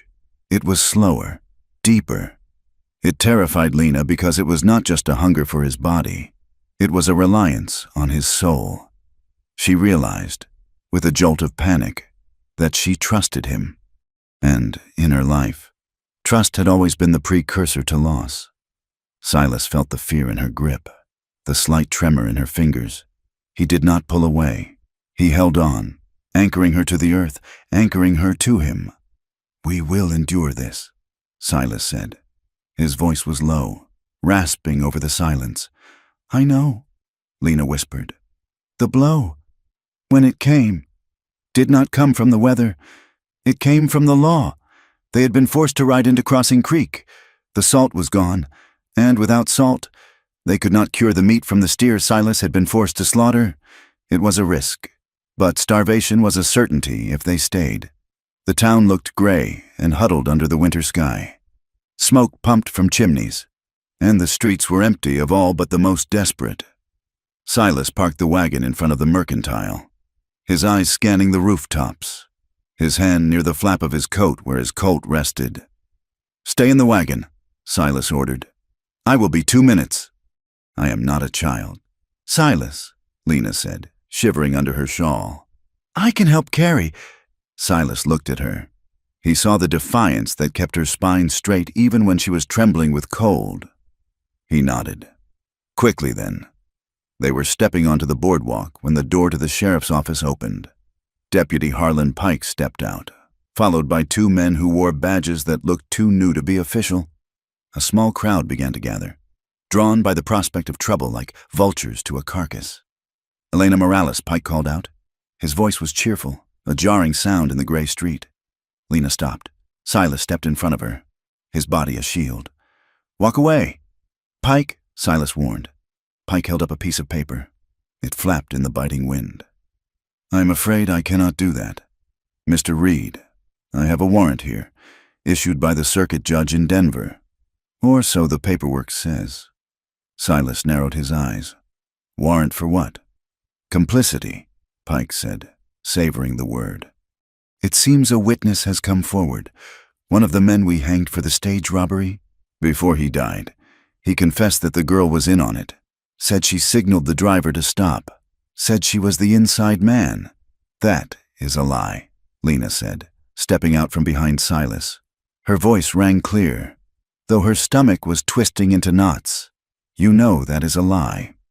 Pike shrugged. "I do not know anything. Darling, I just follow the paper. And the paper says I have to take you into custody until the circuit judge arrives in spring." Spring was 4 months away. Silas's hand moved toward his coat. "Do not," Pike said sharply. The 2 men behind him leveled double-barreled shotguns at Silas's chest. Silas froze. He calculated the odds. He could kill Pike. He might get one of the deputies. But the second shotgun would cut Lena in half. "I will go to the judge," Silas said, his voice deadly calm. "I will bring the station master. I will bring the records." "You do that," Pike said. "But until then, she is a guest of the county." He reached out and grabbed Lena's arm. This time, when Silas lunged, the deputies racked the hammers of their guns. "No!" Lena shouted. She looked at Silas, her eyes wide with fear but pleading. "Silas, no! They will kill you! Please!" Silas stopped. He stood shaking with the effort of restraint, his eyes burning with a hate that could have melted the snow. "I will get you out," he promised her. "I swear it." Pike laughed. He dragged Lena toward the jailhouse. The crowd watched. They did not jeer this time. They simply watched with the dead-eyed curiosity of people who were glad it wasn't them. Lena held her head high, refusing to stumble, refusing to give Pike the satisfaction of her tears. Even as the heavy door slammed shut, separating her from the only safety she had ever known. The jail was a stone box at the back of the marshal's office. It was unheated, damp, and smelled of urine and old despair. There was a single high window with iron bars that let in a square of gray light and a draft that cut to the bone. Lena sat on the narrow cot, pulling her shawl tight. The cold was an immediate physical assault, but the shame was worse. Pike had left her there with a smirk, telling her she finally looked like she belonged. For the first 2 days, she paced. She rubbed her arms to keep the blood moving. She refused the watery gruel Pike brought, terrified it was drugged or poisoned. She could hear the men in the office laughing, playing cards, telling stories about women they had broken. She felt the old darkness clawing at her. The voice of the badge-wearing man from the robbery whispered in her ear. Dirty, complicit, whore. She fought it. She squeezed her eyes shut and summoned the memory of the firelight on Silas's face. She summoned the weight of his hand on hers. I am not what they say I am, she whispered to the stone walls. I am Elena Morales. I can read. I can shoot. I am loved.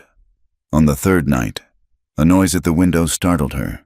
A shadow blocked the moonlight. A hand reached through the bars, holding a bundle wrapped in a checked cloth. Take it, a voice whispered. It was a woman's voice, old and cracked like dried leather. Lena moved to the window. Who is it?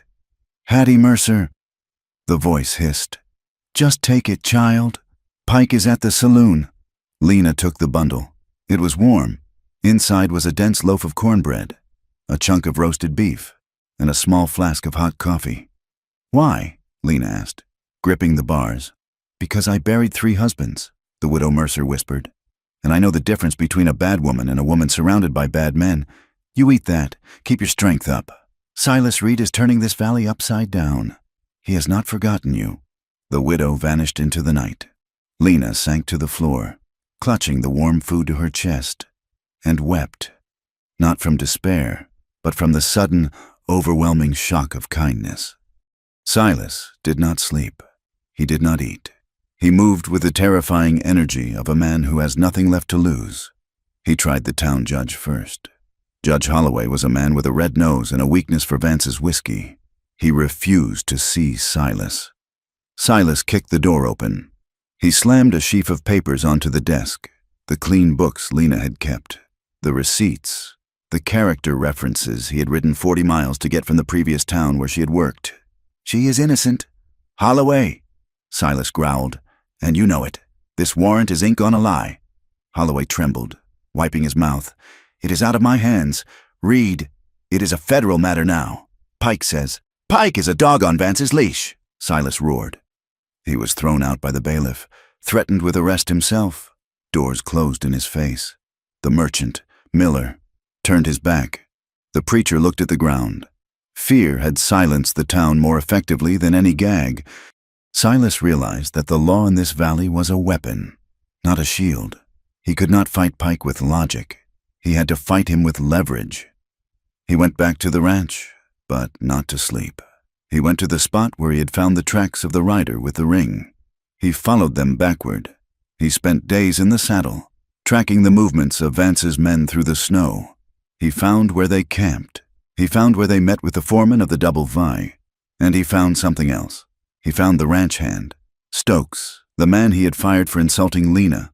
Stokes was working a line shack for Vance now, drunk and loose-lipped. Silas waited for him in the dark. When Stokes came out to relieve himself, Silas was there. He did not use his gun. He used his hands and the terrifying threat of his silence. Stokes broke. He babbled everything he knew. He told Silas about the forged warrant. He told him who had signed it. Not a judge, but a clerk in Vance's pocket who had a stamp stolen from the courthouse. Silas dragged Stokes to the widow's house. He made him write it down. Mrs. Mercer witnessed it. Then Silas rode back to town. He walked into the marshal's office at noon. He did not have his gun drawn, but his coat was unbuttoned. Pike was sitting at the desk, cleaning his fingernails with a knife. I told you. Read, Pike said, not looking up. Spring. Silas threw the paper onto the desk. It was the confession from Stokes. Read it, Silas said. Pike glanced at it. He laughed. The word of a drunk? Against a deputy. Good luck. I do not need luck, Silas said. I have sent a copy of this to the U.S. Marshal in Cheyenne. By Ryder. He left yesterday. Pike went still. The knife stopped moving. You are bluffing. The pass is snowed in. The southern pass is. Silas lied smoothly. The rider took the high trail. He will be there by tomorrow. If I am not there to meet the marshal with Elena, he has instructions to ride in here with a federal posse and hang every man wearing a badge who cannot prove his appointment. Silas leaned over the desk. Kidnapping under color of law is a hanging offense. Harlan, do you trust Vance enough to swing for him? Pike looked at Silas. He looked at the paper. He saw the absolute, granite certainty. In Silas's eyes, he didn't know if the rider was real, but he knew Silas Reed was the kind of man who would burn the world down to get what he wanted. Pike swallowed. He stood up. He took the keys from his belt and threw them on the desk. Get her out, Pike spat. But tell her to watch her back. I will tell her to watch yours, Silas said, swiping the keys. The sound of the key in the lock was the loudest thing Lena had ever heard. The door swung open. Silas stood there, backlit by the office lantern. He looked like a ghost, gaunt, unshaven, his eyes hollowed out by exhaustion. Elena, he breathed. Lena stood up. Her legs were weak. She stumbled toward him. Silas caught her. He wrapped his arms around her, crushing her to him. The smell of the jail, the cold, the fear, it all washed away in the scent of him. I told you, he whispered into her hair. I told you I would come. Take me home. She sobbed dryly. Please, just take me home. The ride back was slow. The snow had stopped, leaving the world suspended in a white, frozen silence. Back at the ranch, the house was cold. The fire dead. Silas rebuilt it with shaking hands while Lena sat wrapped in blankets, staring at the flames as they licked the wood. She felt brittle, like a piece of glass that had been tapped one too many times. She felt dirty, just as Pike had intended. Silas brought her hot water. He filled the tin tub in front of the fire. He set out a bar of soap and a clean towel. Then he turned to go upstairs, to give her privacy. Silas, Lena said. Her voice was a rasp. He stopped. Yes? Do not go. Silas turned. He looked at her. He saw the shame she was fighting, the way she was trying to scrub Pike's gaze off her skin with her mind. I do not want to be alone, she said. I am tired of being alone. Silas walked back to her. He knelt beside the chair. I am here. Elena, I am not going anywhere. Lena looked at him. She reached out and touched his face, his rough beard, the line of his jaw.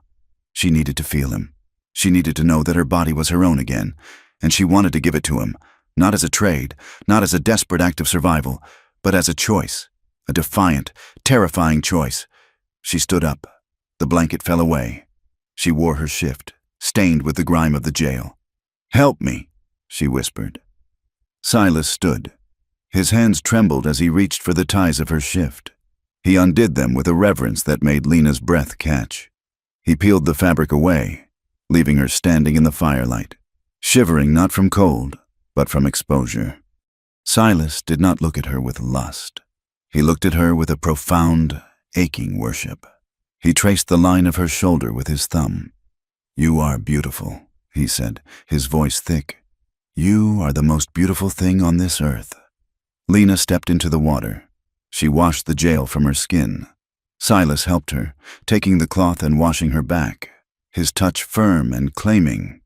When she stepped out, he wrapped her in the clean towel. He lifted her into his arms, carrying her not to the sewing room, but to the large bed in the corner of the room, the one he had slept in alone for a decade. He laid her down.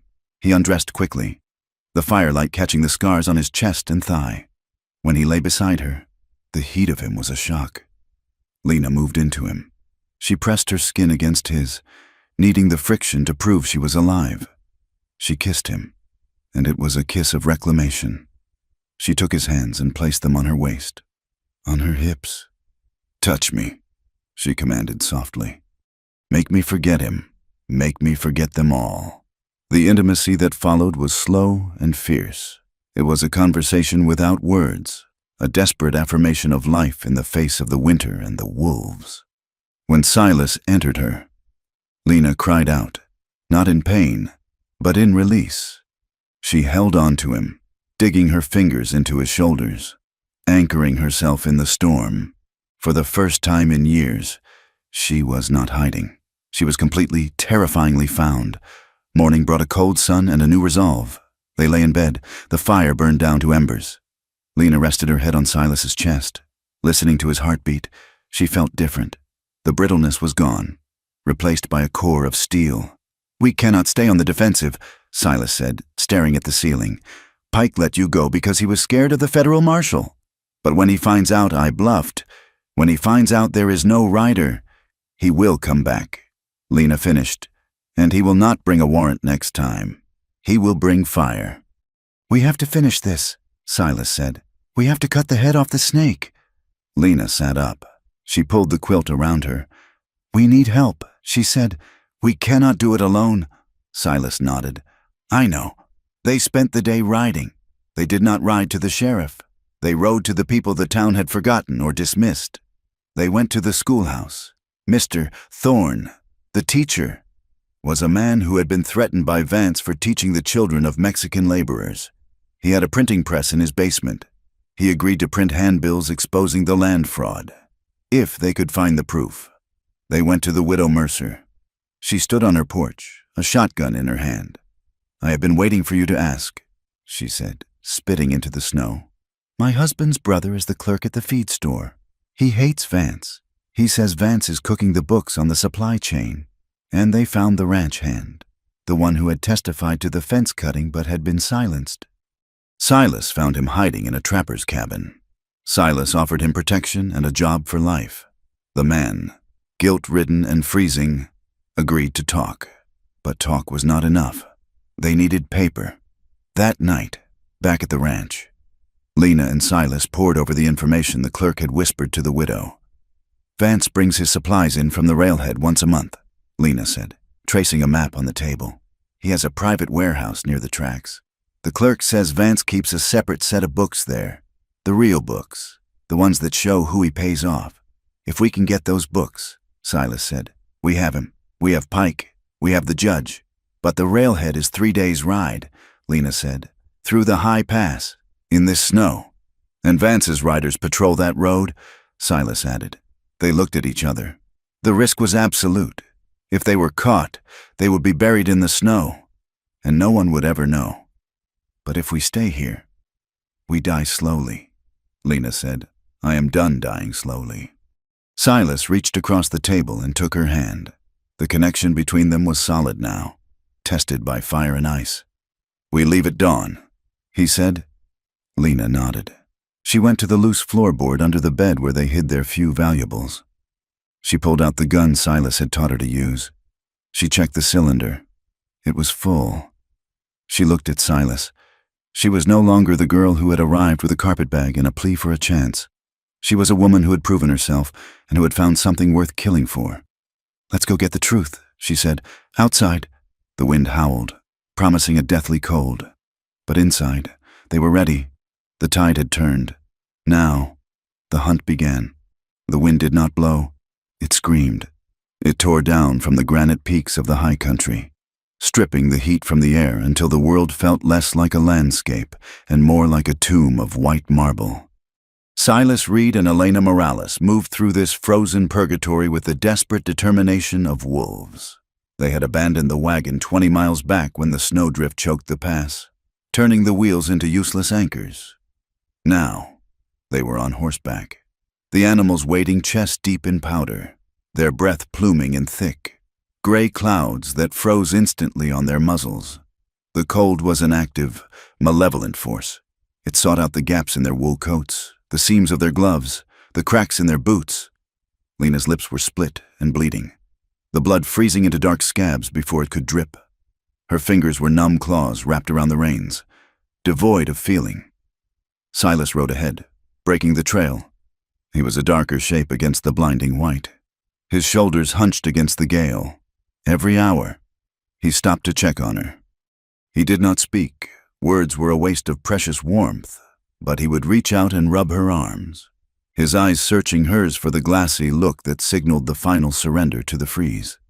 The landscape was an indifferent judge. The black pines stood like silent sentinels, watching them struggle. The sky was a flat, featureless sheet of iron. There was no mercy here, only the brutal arithmetic of survival. Keep moving or die. They camped that night in a hollow beneath the roots of a fallen cedar. There was no fire. A fire would be a beacon to the men hunting them. Vance's riders were behind them. They had seen the dark specks moving on the ridge line 2 hours ago. Silas fed the horses the last of the grain from his saddlebags. He huddled next to Lena under a shared buffalo robe, their bodies pressed together for warmth. "They are close," Lena whispered. Her voice was a dry rasp. "They will have to stop for the night too," Silas murmured, his mouth close to her ear. "Even Vance's money cannot buy off this frost." He rubbed her hands between his, trying to push blood back into her fingertips. Lena looked at him in the gloom. His beard was frosted with ice, his eyes red-rimmed and sunken. He looked like a man carving himself out of granite. "We will make the railhead by tomorrow noon," he promised. "If the pass is clear." Lena said, "It will be clear." Silas said, "It has to be." The morning brought a stillness that was more terrifying than the wind. The sound carried for miles in the thin, brittle air. They were traversing a narrow ledge of rock, the drop-off disappearing into a white abyss on their left. When Silas suddenly held up a hand, he pulled his horse to a halt. "Listen." Lena strained her ears. At first, she heard nothing but the blood rushing in her own head. Then, she heard it, the crunch of snow, the jingle of a bit below them. "Not behind. They are cutting us off," Silas hissed. They took the lower switchback. He looked around wildly. There was nowhere to run. The trail ahead was exposed. To go back was to ride into the main party. "Up," Silas ordered, pointing to a fissure in the rock face above them. It was a shallow cave, little more than a crack in the geology, screened by a twisted juniper. They dismounted. Silas slapped the horses on the rump, sending them clattering down the trail ahead. It was a sacrifice that tore at him, but the animals would draw the fire. He grabbed Lena and hauled her up the rock face. They scrambled into the fissure just as the riders came into view below. There were 3 of them, heavily armed, wrapped in furs, riding with the slumped posture of men who were miserable and dangerous. Silas and Lena pressed themselves into the back of the crevice. It was shallow, barely 3 feet deep. Silas pulled Lena against him, his back to the stone, shielding her with his body. He pulled the buffalo robe over them, blending with the shadows. The riders stopped directly below their position. "I heard hooves," one man said. His voice drifted up, clear and sharp. "Tracks are fresh," another grunted. They pushed the horses hard. Silas felt Lena tremble against him. He tightened his grip, his arm like an iron band across her chest. He pressed his face into the curve of her neck, breathing slowly, rhythmically, willing her heart to match his. In the darkness under the robe, the proximity was overwhelming. The fear of death stripped away the last layers of reserve. Lena buried her face in Silas's coat. She could smell the sweat, the leather, the gun oil. She felt the heavy thud of his heart against her ribs. It was a terrifying intimacy. They were hunted animals, frozen and exhausted, yet the heat between them was undeniable. It was the desperate, furious desire of life asserting itself against the void. Lena clamped her hand over her mouth to stifle the sound of her own ragged breathing. Silas's hand found her waist, holding her, grounding her. "I am here," his touch said. "I have you." The riders lingered. One lit a pipe. The smell of tobacco drifted up, a taunting reminder of comfort. "They cannot get far on blown horses," the leader finally said. "Let's move." The crunch of hooves receded. Silas and Lena did not move for a long time. They stayed locked together in the stone womb, sharing the silence, afraid to break the contact that had kept them from screaming. When they finally pulled apart, their eyes met in the gloom. There was no need for words. The promise had been made in the dark. They belonged to each other now. bound by the terror and the heat. They walked the last 10 miles. When they stumbled into the town of Silverton, the county seat, they looked like apparitions. Silas was limping badly. His war legs seized up from the cold. Lena was gray-faced, her eyes burning with a feverish light. But they had the ledger copies strapped to Silas's chest beneath his shirt. They went straight to the federal marshal's office. It was a brick building with a pot-belly stove that roared in the corner, a luxury that made Lena weep with pain as the blood rushed back into her frozen extremities. Marshal Davis was a man of procedure. He wore spectacles and a weary expression. He looked at the disheveled couple, then at the papers Silas slammed onto his desk. "This is serious," Davis said, adjusting his glasses. "Forgery, arson, conspiracy to defraud the government." "It is a war," Silas rasped. "And Vance is winning it because he bought your local law." Davis looked at the papers again. "I need to verify these signatures. I need to depose the witnesses. The circuit judge is in session, but his docket is full. Make room," Lena said. Her voice was quiet, but it cut through the room like a blade. "We rode through hell to bring you this. Make room." Davis looked at her. He saw the cracked lips, the frostbite on her cheeks, the steel in her spine. He nodded slowly. "I will speak to the judge." But justice in the West moved at the speed of money, and Caldwell Vance had a great deal of money.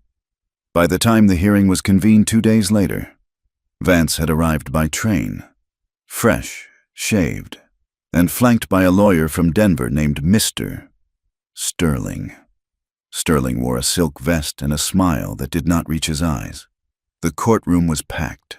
The story of the lovers on the run had spread, and the gallery was full of curious townsfolk who wanted to see the woman who had caused so much trouble. Silas sat at the plaintiff's table, stiff in a borrowed suit that was too tight across the shoulders. Lena sat beside him, wearing a simple gray dress the widow Mercer had sent for her. She kept her hands folded in her lap to hide their trembling. Sterling did not attack the evidence. He attacked the source. He paced in front of the witness box where Lena sat.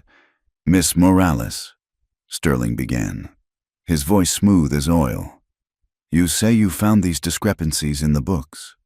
But you have no formal training in accountancy. Do you? My father taught me." Lena said, "Ah, your father. And tell me, before you came to Mr. Reed's ranch, what was your profession?" "I survived," Lena said. Sterling chuckled. "A survivor? Yes, we have heard the stories. You survived a stage robbery where 3 men died. You survived a winter storm alone. You seem to have a talent for being the only one left standing. Some might call that suspicious." "Objection," Silas growled, half rising from his chair. "Sit down. Mr. Reed," the judge warned. Sterling turned to the jury. "This woman is a drifter, a foreigner with no roots in this community. She arrives with nothing, ingratiates herself with a lonely widower, and suddenly discovers a conspiracy that just happens to target the most respected businessman in the valley?" He leaned in close to Lena. "Isn't it true, Miss Morales, that you are simply a woman looking for a payout, that you seduced Mr. Reed and filled his head with these fantasies to hide your own past?" The courtroom murmured. The insult hung in the air, heavy and suffocating. It was the weapon Pike had used, sharpened to a legal point. Lena looked at Sterling. She looked at the crowd. She saw the judgment in their eyes, the same judgment she had seen in the church, in the mercantile. She did not look down.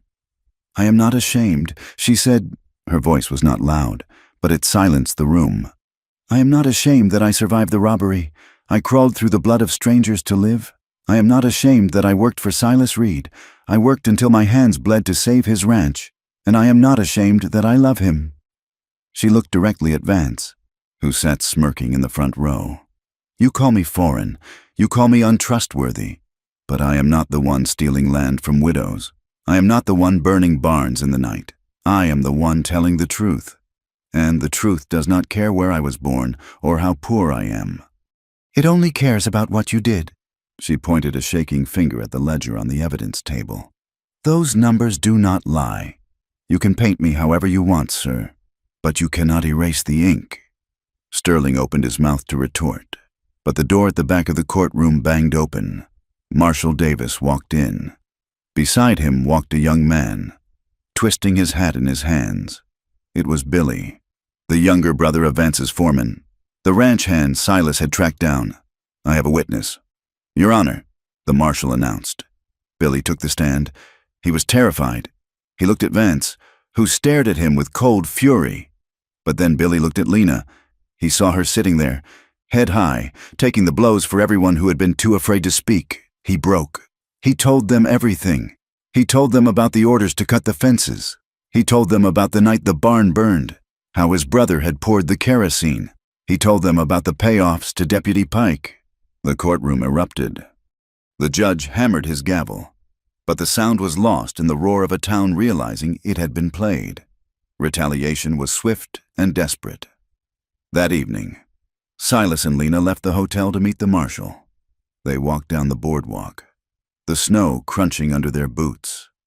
The town was dark, the gas lamps flickering in the wind. Silas sensed it before he saw it, a shadow detaching itself from an alleyway. "Down!" Silas shouted. He shoved Lena into a doorway just as a gunshot cracked. Silas spun, drawing his peacemaker. A second shot rang out. Silas grunted, stumbling back, clutching his side. He fired back. 3 shots, rapid and deafening. A figure in the alley cried out and fell. Silas dropped to one knee. The snow beneath him turned dark. "Silas!" Lena screamed. She fell to her knees beside him, her hands pressing against his coat. "I am all right," Silas gritted out, his face pale. "It is just a scratch." It was more than a scratch. The bullet had caught him in the flank, just above the hip. The marshal and his deputies came running, drawn by the gunfire. They found the shooter in the alley, one of Vance's hired guns, dead. They carried Silas to the doctor's office. Lena walked beside the stretcher, her hand gripping Silas's, her dress stained with his blood. The doctor worked by lamplight. Lena stood at the foot of the table, handing him instruments, wiping Silas's brow. Her hands shook, but she did not look away. She was terrified. This man was her anchor, her North Star. If he died, the victory meant nothing. The town watched from the windows. They saw the immoral woman tending the wounded rancher with a devotion that shamed their gossip. The widow Mercer arrived, pushing through the crowd with a basket of bandages. "He will not die," the widow told Lena firmly. "He is too stubborn to die." 2 days later, Silas was sitting up. The bullet had passed through the muscle, missing the bone and the gut. It hurt like hell, but he would live. But the work was not done. Vance had fled the hotel before the marshal could arrest him. Pike was missing. Silas strapped his gun belt on. He winced as the leather settled over his bandage. "You cannot ride," Lena said, standing in the doorway. "I have to," Silas said. "Vance is heading for the border. If he gets away, he will come back. He always comes back. I am coming with you," Lena said. "No?" Silas walked over to her. He took her face in his hands. "You have fought enough. Stay here. Be safe. I am done being safe." She repeated his own words back to him. Silas smiled, a weak, tired smile. He kissed her forehead. "Then stay here and make sure the judge signs those warrants. I will bring him back." Silas rode out with the marshal and a posse of 10 men. They tracked Vance's wagon to a narrow canyon 10 miles south of town. They found the wagon overturned. Vance's foreman, the man with the ring, had tried to navigate the ice and failed. The horses were lame. The foreman and 2 others were holed up in the rocks. Vance was with them. It was a short, violent siege. The posse pinned them down with rifle fire. Silas flanked them. He moved through the rocks, ignoring the screaming pain in his side. He found a vantage point above their position. He saw the foreman, the man who had grabbed Lena's mother, the man who had haunted Lena's nightmares. Silas raised his rifle. He had a clear shot. He could end it right there. Vengeance would be easy. It would be satisfying. It would be clean. He tightened his finger on the trigger. He thought of the fire. He thought of Lena in the jail cell. But then he thought of Lena's voice in the courtroom. "I am the one telling the truth. If he killed this man in cold blood, he was no better than Pike. He was just another man with a gun imposing his will. Silas lowered the rifle. "Surrender," he roared, his voice echoing off the canyon walls. "You are surrounded." The foreman spun around, raising his pistol. Silas fired. He didn't shoot to kill. He shot the rock next to the man's head, spraying him with stone fragments. "Drop it, or the next one goes through your eye." The foreman dropped the gun. Vance, shivering in his expensive coat, threw his hands up. They brought them back in irons. The town turned out to watch the procession. There were no cheers, just a heavy, somber silence. The monster had been brought low, and he looked remarkably small in handcuffs. But one man was still missing. Harlan Pike. He had not run with Vance. He had tried to sneak out the back way, taking the train to Denver. Lena was waiting at the station. She had guessed he would not risk the road. She stood on the platform, wrapped in the widow's heavy coat, the wind whipping her hair. Pike saw her. He froze. He looked around for his deputies, but he had none left. He was alone. He tried to sneer, but it faltered. "Well, Elena," he said. "You came to say goodbye? I came to see you caught," Lena said. Pike laughed nervously. "I am just a traveler.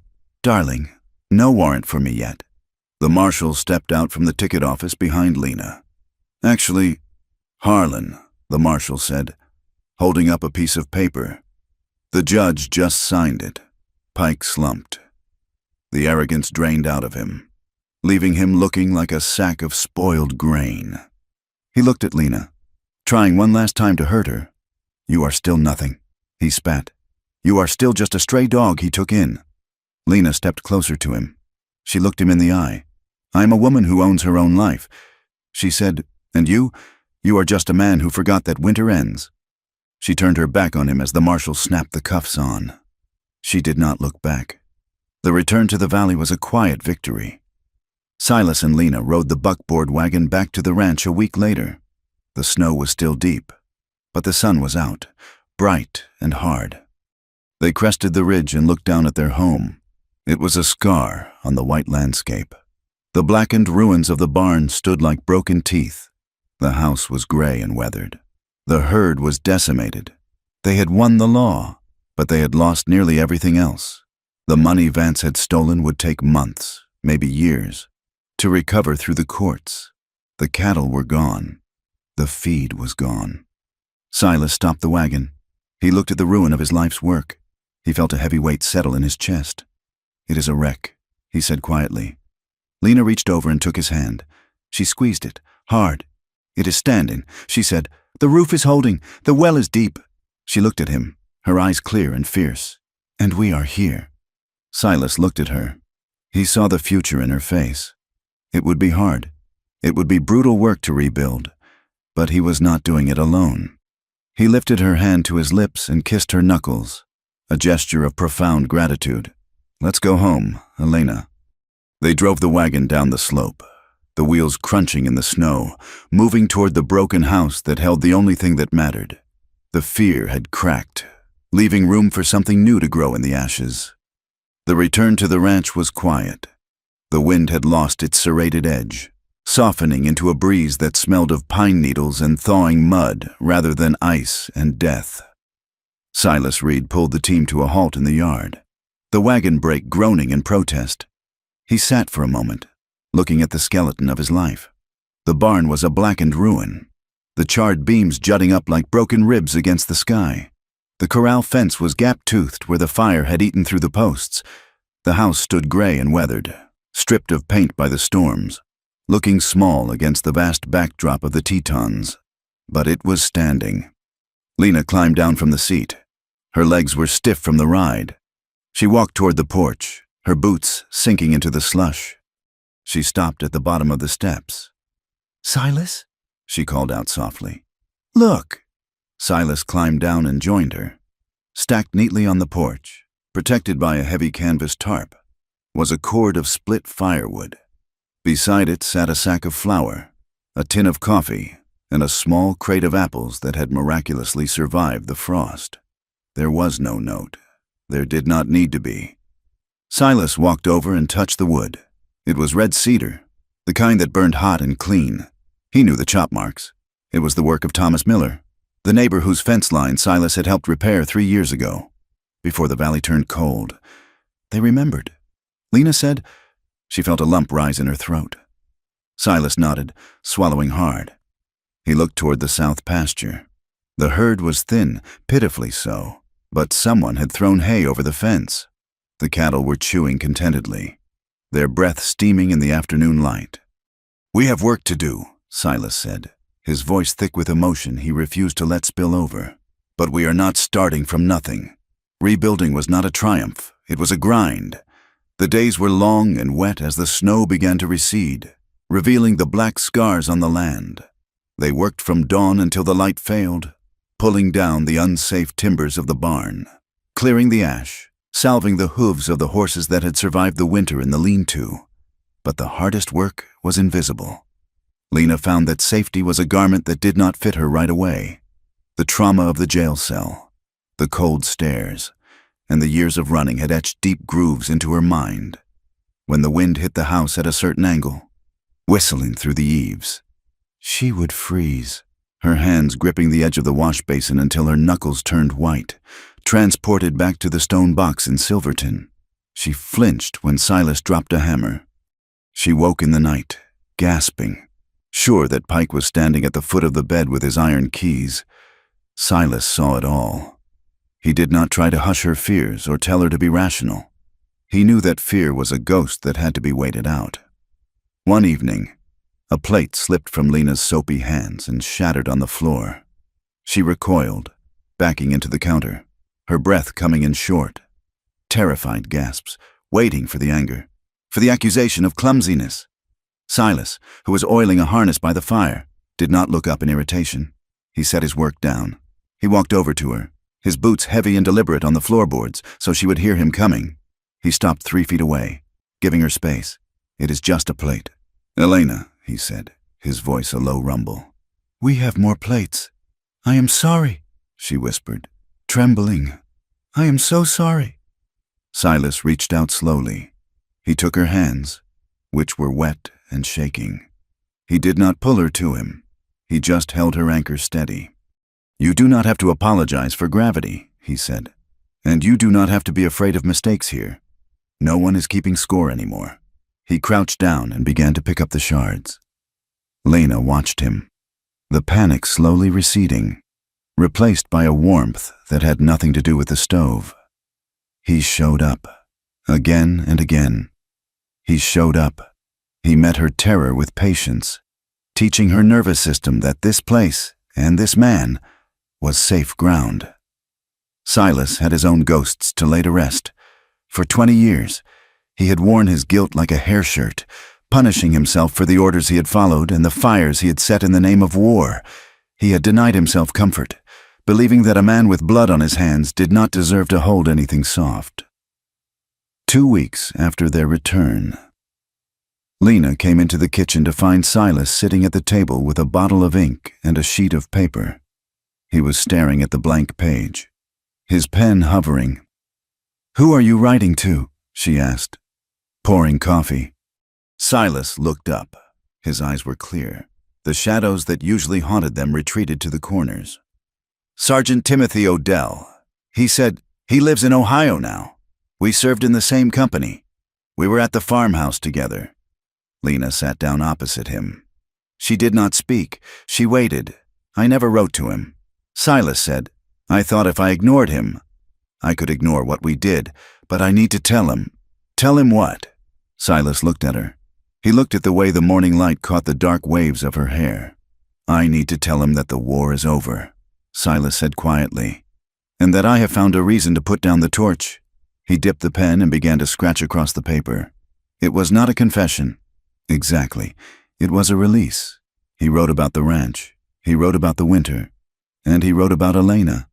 He admitted in ink that would travel 2,000 miles that he was trying to be a man worthy of peace.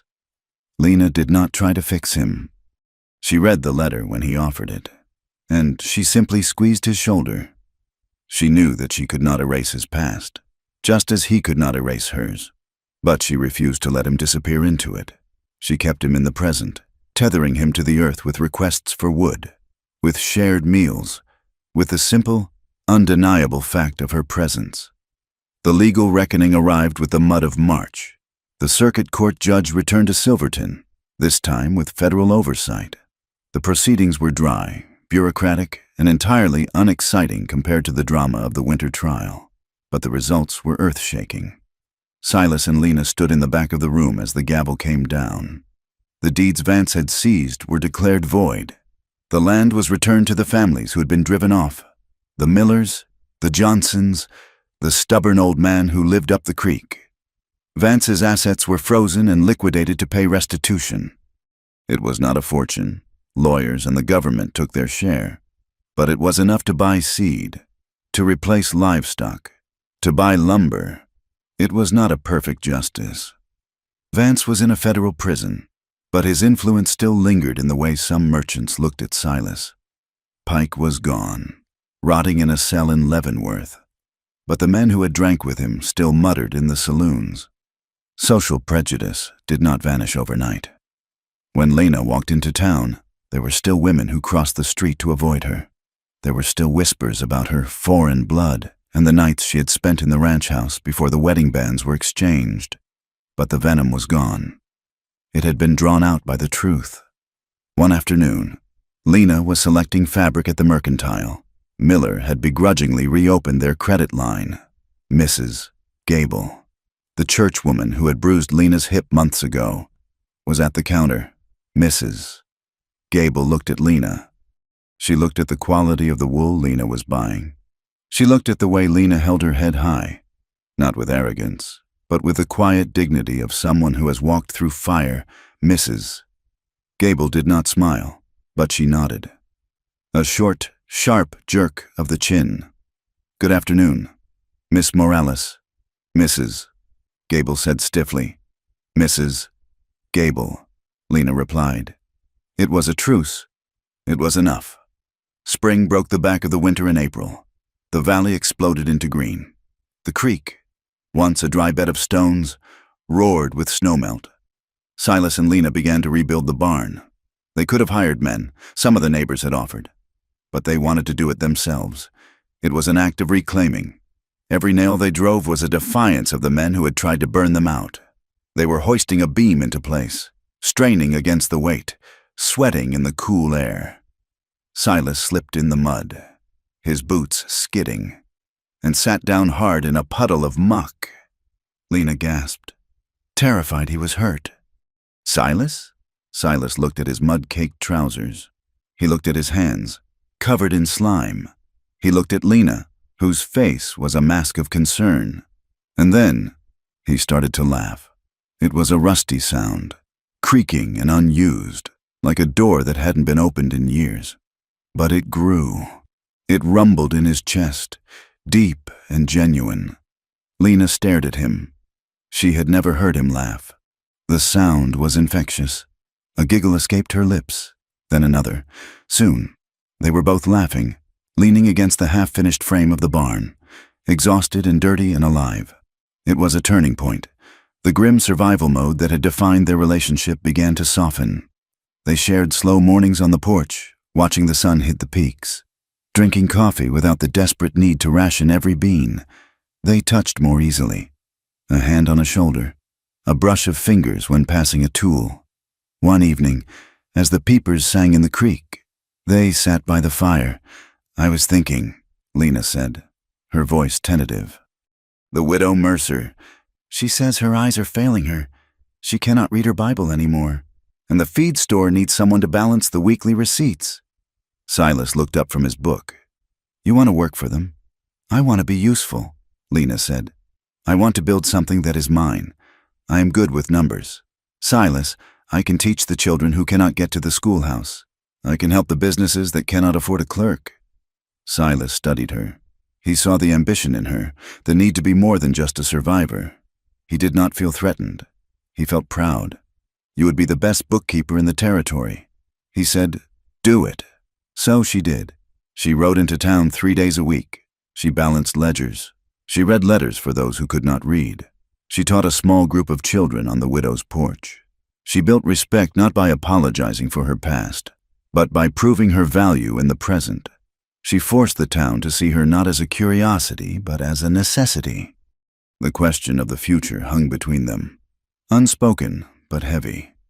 Lena was still sleeping in the room at the top of the stairs, though the door was rarely locked anymore. They were partners in every sense. Yet there was a hesitation, a fear of naming the thing between them. It was a warm night in May when Silas asked. They were sitting on the porch swing he had repaired. The air smelled of sage and damp earth. "Elena," Silas said. She turned to him. The moonlight softened the angles of his face. "The contract," Silas said, looking at his hands. "The one we made. It was for the winter." Lena went still. "Yes, it was. The winter is over," Silas said. He turned to look at her. His gaze was intense, stripping away her defenses. "I do not want you to go," he said. "I want you to stay. Not as a hand, not as a housekeeper." He took a breath. "I want you to stay as my wife." Lena felt her heart hammer against her ribs. It was what she wanted. It was what she had dreamed of in the quiet dark. But the old fear reared up, the fear that love was just a precursor to loss. "Silas," she whispered, "I am afraid." "Of what?" "Of belonging," she admitted. Her voice broke. "When you belong to someone, it gives the world a place to hurt you. If I stay, if I truly stay, then I have everything to lose." Silas reached out and took her hand. He held it tightly. "You are right," he said. "It does. It makes us vulnerable. It makes us targets for grief." He leaned closer. "But Elena, look at what we survived. We survived the fire. We survived the ice. We survived the law. If we live our lives guarding against the hurt, we're just waiting to die. I'm done waiting." He looked at her with a fierce, quiet certainty. "I would rather risk the pain of losing you than the emptiness of never claiming you." Lena looked at him.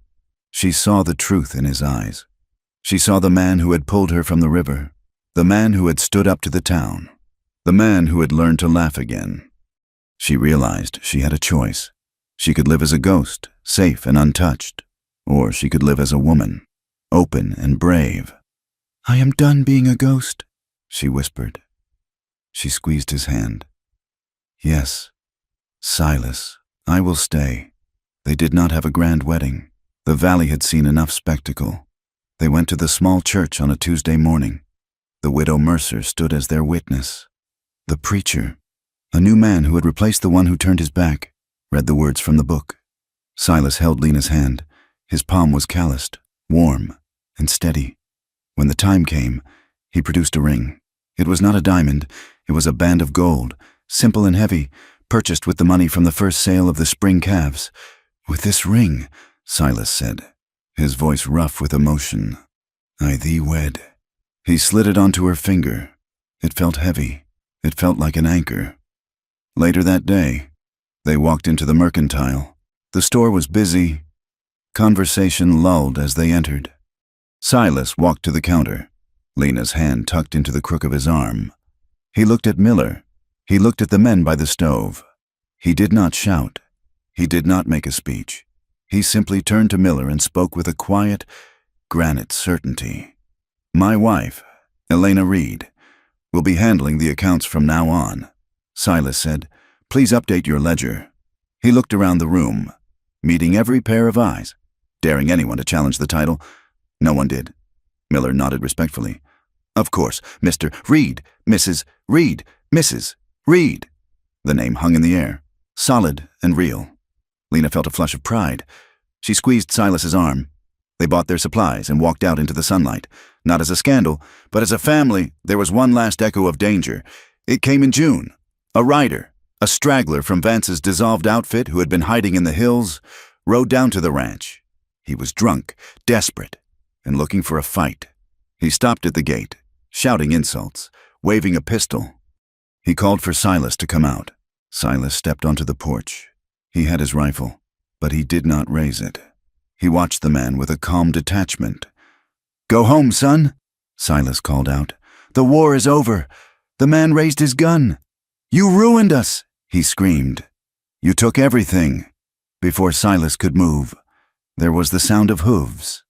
From the East Road, Thomas Miller rode up, a shotgun across his saddle. From the west, the young ranch hand Silas had protected came riding in. Even the widow Mercer's buggy appeared on the rise. The valley had heard the shouting, and this time, they did not close their shutters. They came. The rider looked around. He saw the neighbors forming a line. He saw the rifles. He saw that Silas Reed was not standing alone. The valley remembered. But now, it remembered that it had a conscience. The rider lowered his gun. He looked at the wall of community standing against him. He spat on the ground, turned his horse, and rode away into the dust. He never came back. The story ends on a morning in late spring. The mud had dried into solid earth. The grass in the pasture was knee-high, a vibrant, impossible green pushing up through the soil that had been black with ash only months before. The cattle were grazing, their coats sleek. The barn was finished, smelling of fresh pine and hope. Silas and Lena sat on the porch steps. Silas was whittling a piece of cedar. Lena was mending a shirt, the gold band on her finger catching the light. The wind blew down from the mountains. It was still wild. It still carried the scent of snow from the high peaks. It would always be a hard country. The drought would come again. The winter would return. But as the wind swept over the porch, ruffling Lena's hair, she did not flinch. She leaned into it. She reached out and rested her hand on Silas's knee. He covered it with his own. They were two survivors who had found each other in the wreckage. They had not erased their darkness. They carried it with them, a map of where they had been. But they had chosen to build a fire in the center of that darkness and call it home. They watched the hawks circle in the blue sky. They listened to the creek sing, and they sat together, belonging to the land and belonging, finally, to one another. Thank you so much for listening to the story of Silas and Lena. It has been a journey through the ice and fire of the American West, and I hope their fight for survival and belonging resonated with you. I would love to know where you are listening from. Please leave a comment below and share your location. If you enjoyed this tale, please consider subscribing to From Wild West for more stories of grit, history, and the human spirit on the frontier. I also invite you to share your thoughts on the story in English. Did Lena's choice to stay surprise you? What did you think of the community's transformation? Your comments help keep these stories alive. Thank you for your time, and safe travels until we meet again on the trail.